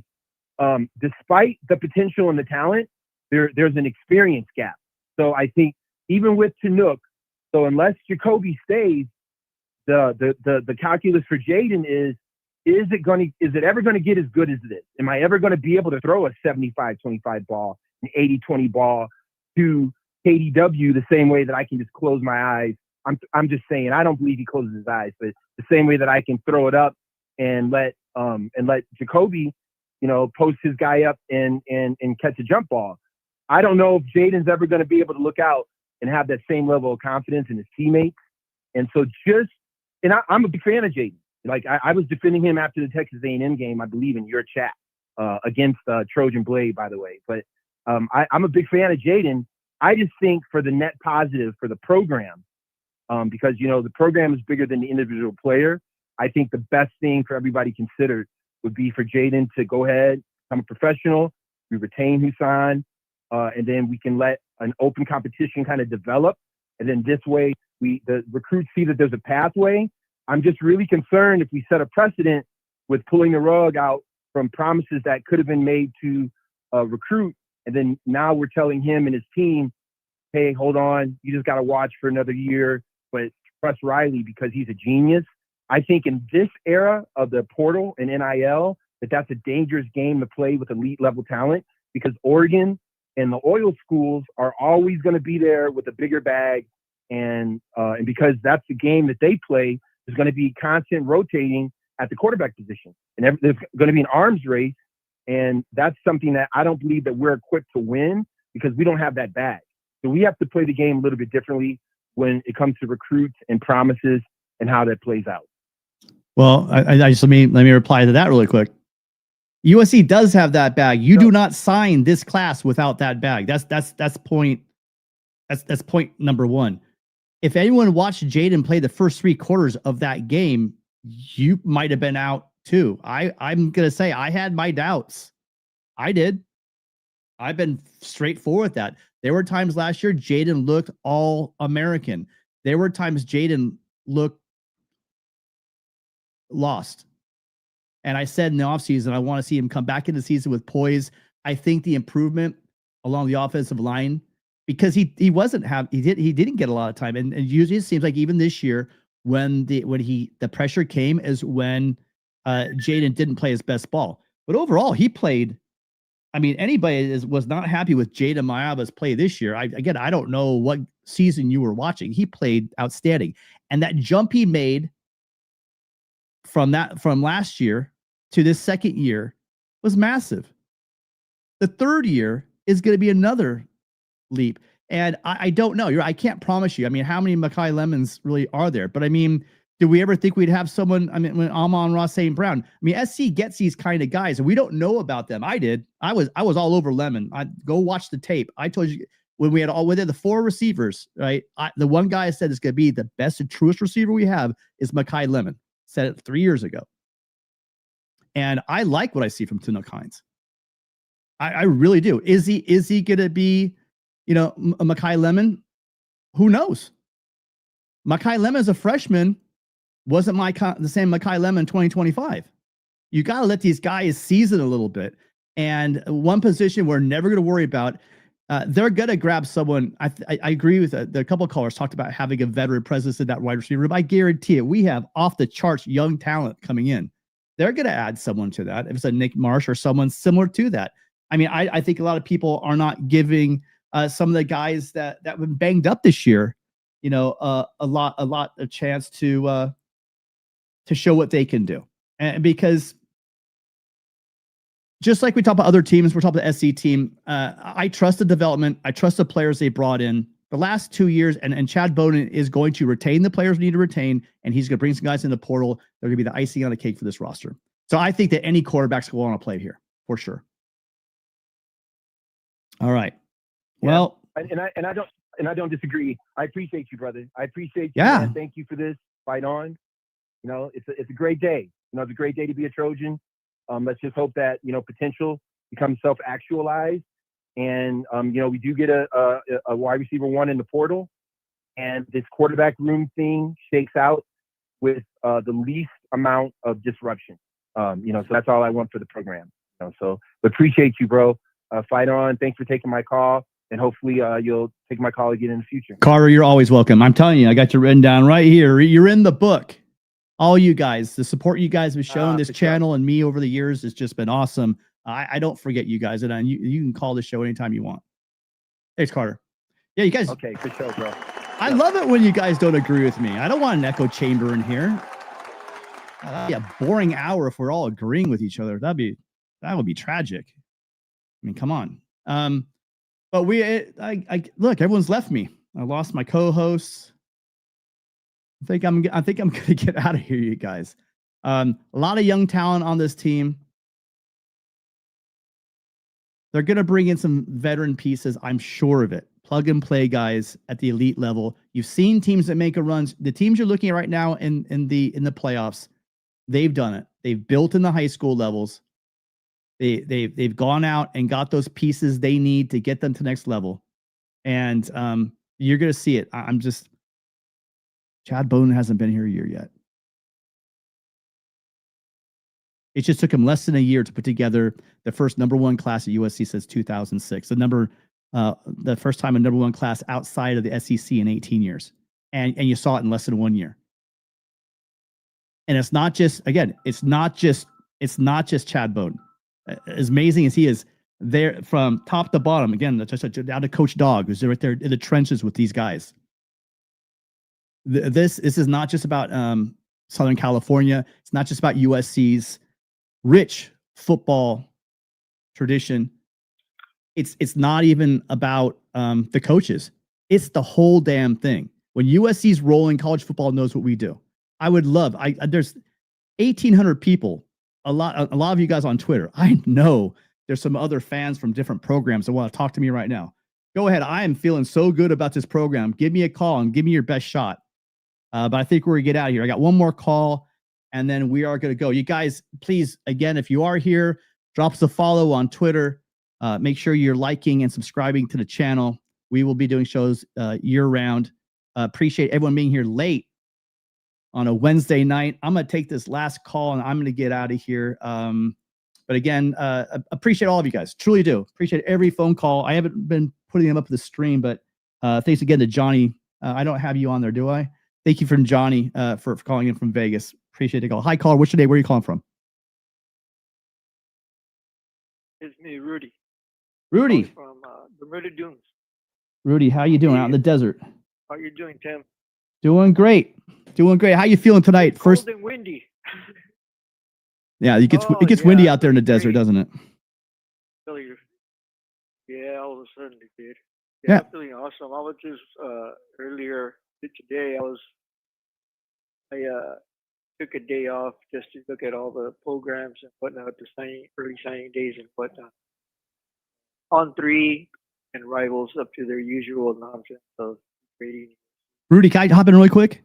What people don't realize when you look at these star rankings, when you look at all this stuff, you guys realize that all, on 3 and until on 3 and rivals came together and 24/7. Do you know what state all 3 of those organizations are from? Those companies? They're all in Tennessee. They're all in the same city. And I swear to God, they look at one time. I think 2 of them were in the same building. So you have this insular, it's all located in SEC territory on the East Coast. I mean, I'm really excited that Greg Biggins is over on 3. I really like they're doing. I mean, I like the guys on Wright Abraham's channel. I mean, they're top notch. You know, Connor and Chris and Shotgun and all those guys. Just top notch stuff. The guys at WeRSC, top notch. You know, just great content.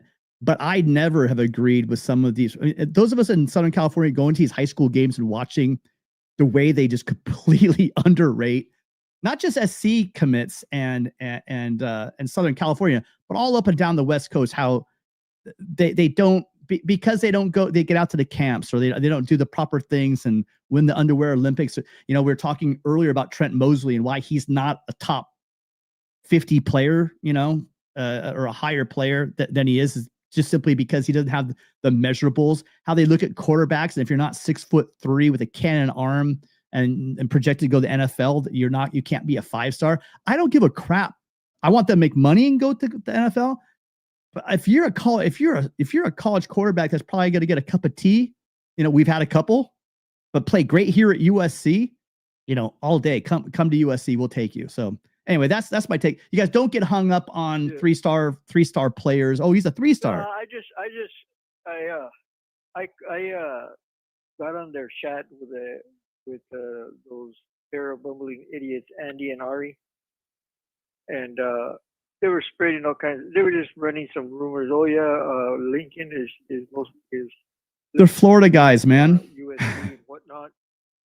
And then so I put in there, hey, Andy, Ari, so what are the latest rumors you have today about USC and Lincoln Riley?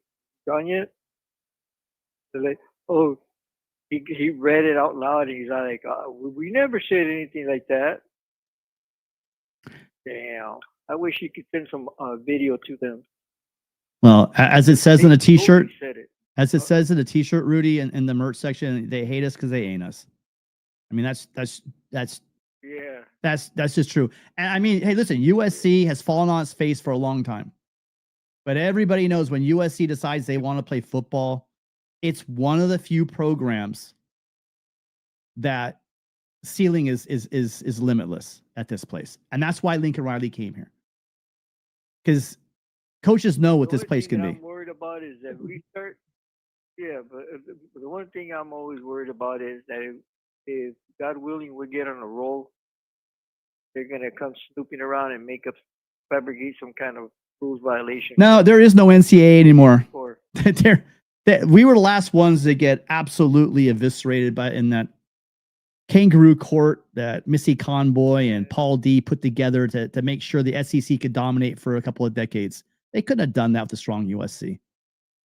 They couldn't have done that.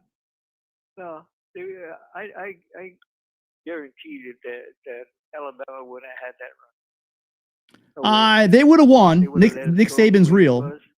Nick Saban's real. They would have won. Alabama, I have a mad respect for Alabama. But they couldn't dominate the way they did without getting USC out of the way. They couldn't do that with a healthy USC. There's no way. Not historically. But then again, what we did to ourselves is our own fault.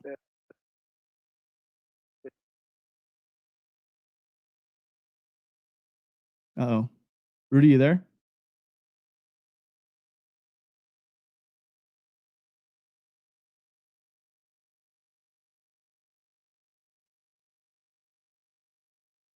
Rudy, if you're talking, I can't hear you. Chat, can you guys hear Rudy? Is it on my end? Because earlier I wasn't able to hear Rude. If that is the case, we got to get out of here. One more time. Rudy, you there?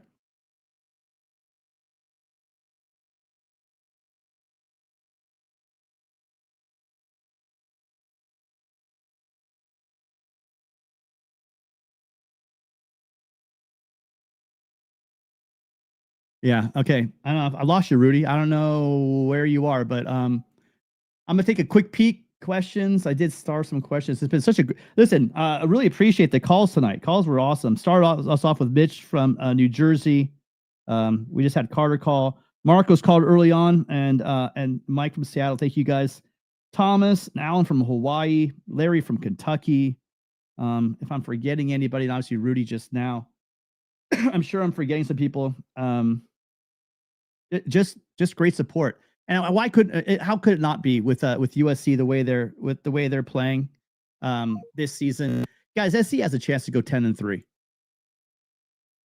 I think Vegas has it 7 wins, right?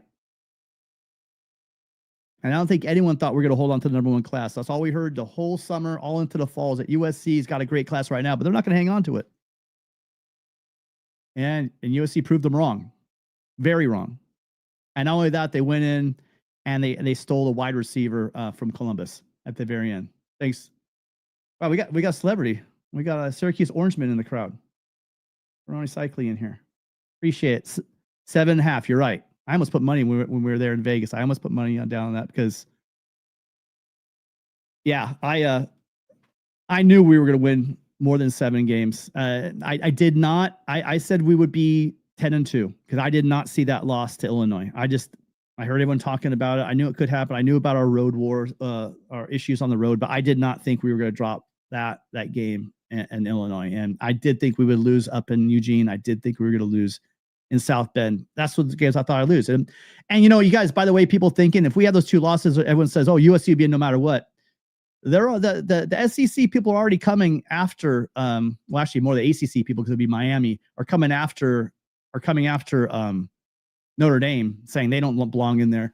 I mean, you guys, if we pulled a Penn State and we beat everyone we're supposed to beat, and then we lose to the 2 teams that we weren't favored in,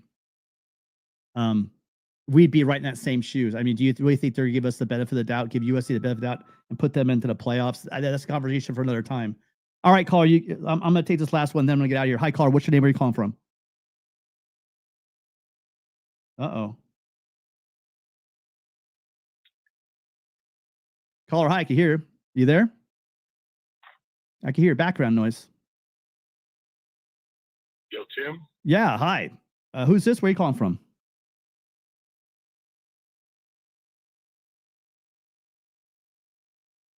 All right. It looks like it's that time of night again. We're starting to get some bizarre phone calls. One last chance. Call, you there? I can hear your background noise, but I don't hear you talking. Well, not bad. We did pretty good. We had a bunch of calls that came through and a bunch of calls that didn't come through, but appreciate your attempt at calling. One last chance. Yeah, I can hear you in the background, but you're not talking. All right, have a good night. On that note, we are going to get out of here. That was really weird. Appreciate you again. You guys know the drill. Thank you so much for being here. Thank you so much for the support. The channel is blowing up. We're on pace to get close to 400 new subs this month, which would be a company record. Appreciate all of your guys' support. Appreciate all the phone calls. Again, let me look really quick at those questions, and then we are definitely out of here. Hold on one second. No more phone calls, please. Oh, you see the phone's not working. Caller, hi. What's your name? Where are you calling from? Nigel. Nigel, Lizzie. Got you now. Hi, Nigel. What's up? What's on your mind on this beautiful signing day USC crushed? I mean, I don't know where to begin. Are we keeping this just recruiting? Can we kind of like recap the season, which kind of bleeds into, into what we're anticipating next year to be? I mean, what are we doing? Is it cool to go over a little bit of everything? Well, I'll tell you what. If you can go over a little bit of everything in the next couple of minutes, we can do that. I appreciate you calling in, so I'm going to give you a little bit of time. Sure. Yeah. What's on your mind? I'll just say this, Jim. Yeah. When I look at the season that we just had, I look at social media. I hear things. I hear how Lincoln Riley's come to the Big Ten. USC isn't ready to hang with the big boys. And quite frankly, what I really think is, I think the realistic goal this year was to be better than last year, to kind of plug some of the holes up that we had last year when we lost a lot of games that were close. We went into every game leading. But again, Tim, I just think this program is just on a perfect trajectory. You splash when you come in. Lincoln Riley, his first year. And then now the attention goes to really building the program. And then you gotta, I know USC fans don't want to hear this, but the battle that we truly wanted to win this year was a recruiting battle, not so much on the field, right? And I think that's exactly, what we did. I mean, if we win that Illinois game, we're talking about a whole nother season. But the bottom line is you got to have dudes, man. You got to have guys. And now you're seeing that. USC is now putting 2 consecutive classes together where we got some guys, Tim. Yeah. I mean, I don't want to get ahead of myself, but it's looking scary right now what USC is on its way to doing. You talk about the facilities. I mean, everyone should be excited right now. A 9-3 season, right? You know why the games that you lost, you can hang it on Lincoln Riley if you want to, and I know that's what we all do. But let's be honest, we lost those games in the trenches, and you got to have dudes in the trenches. And I love all the roster, I love all the guys, but we didn't have the last dude that we had was what was his place for the Chargers now. Tui Tuipulotu. Yeah, Tuli. Lineman. Tuli Tuipulotu. Just a stud, right? Yeah. Just a stud, right? Yeah. So now we're talking about let's be dominant up front on both sides of the ball.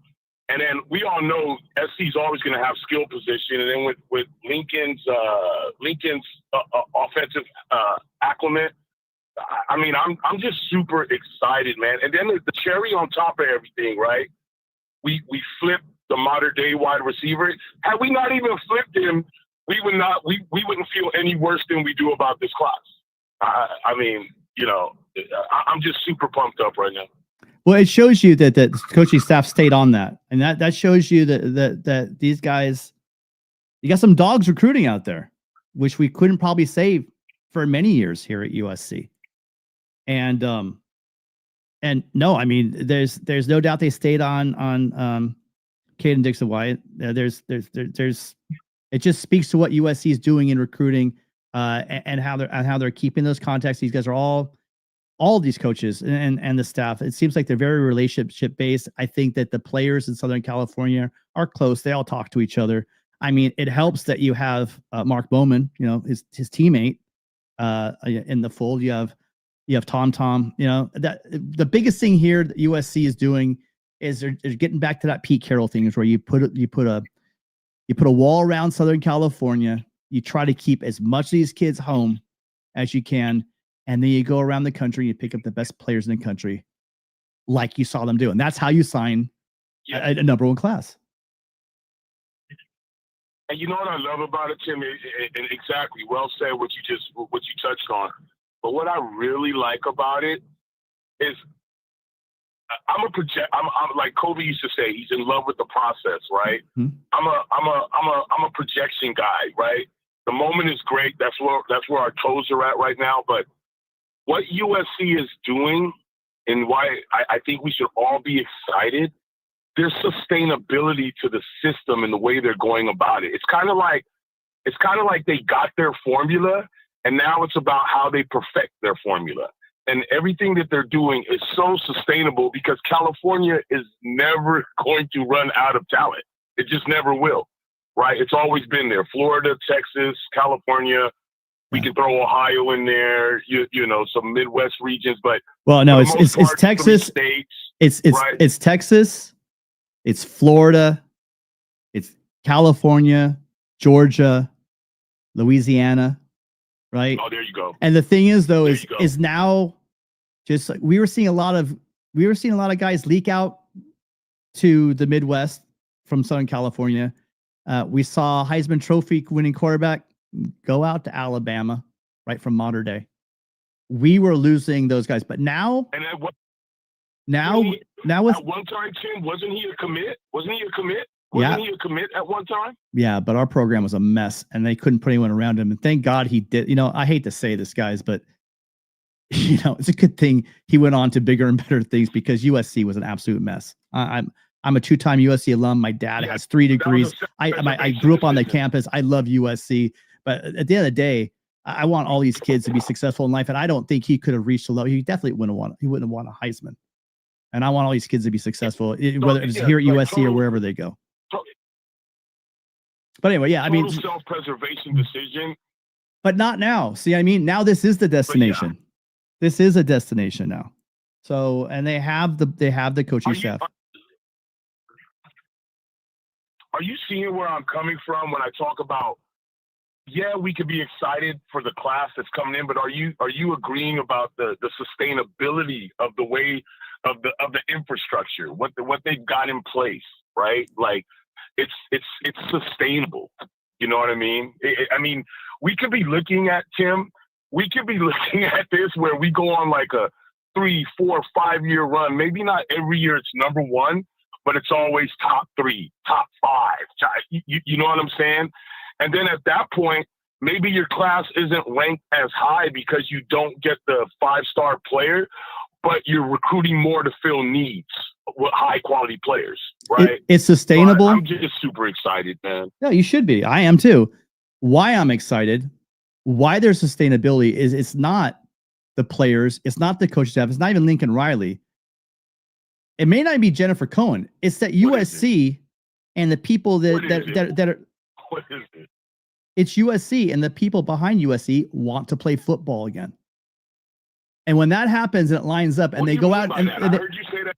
Well, give me a second. I heard you say that earlier. Give me a second. I'll tell you. Hold on. When USC wants to play football and they put the right staff in place and coach staff, it's kind of fun. You have to get USC has to get in its own way not to win. And they went out and got Jennifer Cohen 2 years ago. Do you see the big difference? Bone went out, and Sasa, and they got Lincoln Riley. But that wasn't enough just getting Lincoln Riley. When this turned around is when someone at USC said, we want to be serious about football, and they got a Jennifer Cohen to come in. And then she started building, and then she brings in Chad Bowden, and he brings in Dre Brown and Zaire Turner and Max Steiner. We started talking about all this stuff. That's the infrastructure that makes you successful. Programs like Ohio State, doesn't matter who they bring in at coach, that program sustains. Why? Because they have an infrastructure. At Ohio State, football is, in the whole state of Columbus, in the whole city of Columbus, maybe even most of the state of Ohio, it's Buckeye football. But USC is special. I mean, it has the ability to do things that Ohio State doesn't. And so when USC has their university behind them, and you bring in someone like Jennifer Cohen, who wants to win, who knows how to win, and knows how to bring in the proper talent to win, then you see Lincoln Riley and this vertical alignment they have. And that's when you start seeing the first number one recruiting class you've had since 2006. Right. That's it. Right. I mean, it's that simple. I'm sorry about that, Tim. I think I got a delay. So if I interrupt you, my bad, brother. I got a little bit of delay. Yeah, no, that's part of technology. With it, there is a delay. So don't apologize. Appreciate you calling in. But I think I'm fading pretty fast, and there's 2,000 you guys here right now, and I appreciate all of you guys. But I've got to get out of here. I hope you guys, if you guys liked any part of the show, fight on, man. Fight on. Hey, appreciate the call. You call back anytime. All right. All right, and all of you guys, you got it. You guys, thanks again for being here. Big day for USC. A couple people said it's a great day to be a Trojan. I'll tell you right now, I've been a Trojan my whole life. Every day is a great day to be a Trojan. Period. But nothing better than when you sign with the number one recruiting class. We know, guys, that what's funny is you heard the fans, they're all getting angry. Best part is that they know. They know what USC, most of them, unless they're like 18 years old, 15 years old, then maybe they don't know what USC does. But anybody that's older than 20 years old knows what's coming next. And I got to tell you, they're not happy. Appreciate you guys. I didn't get to a lot of the comments and questions. But you guys are all awesome. Thank you so much. Hit that follow, hit that like. You guys comment. Another thing you can do, if you're over on Twitter, come over and comment about the show. Tell me how horrible I was. I don't care. Leave a comment. All that helps the channel. We are having historic growth on this channel. We're going to be here all year with content. Make sure you come check us out again. Appreciate you guys all being here. Again, USC kills it. They keep that recruiting class. Everyone thought there was no way. All the national people are saying there's no way USC hangs on to this recruiting class, and they did. And again, we know what USC can do when they have a recruiting class, when they got the school behind the program, and they got the Jimmies and the Joes, there's no limit to USC, you guys. Fight on, and we'll see you. Shoot, I guess maybe when USC gets finds out where it's going for its bowl, but we'll definitely be back here next Wednesday. All right, you guys, take care. Thank you all for being here, and fight on.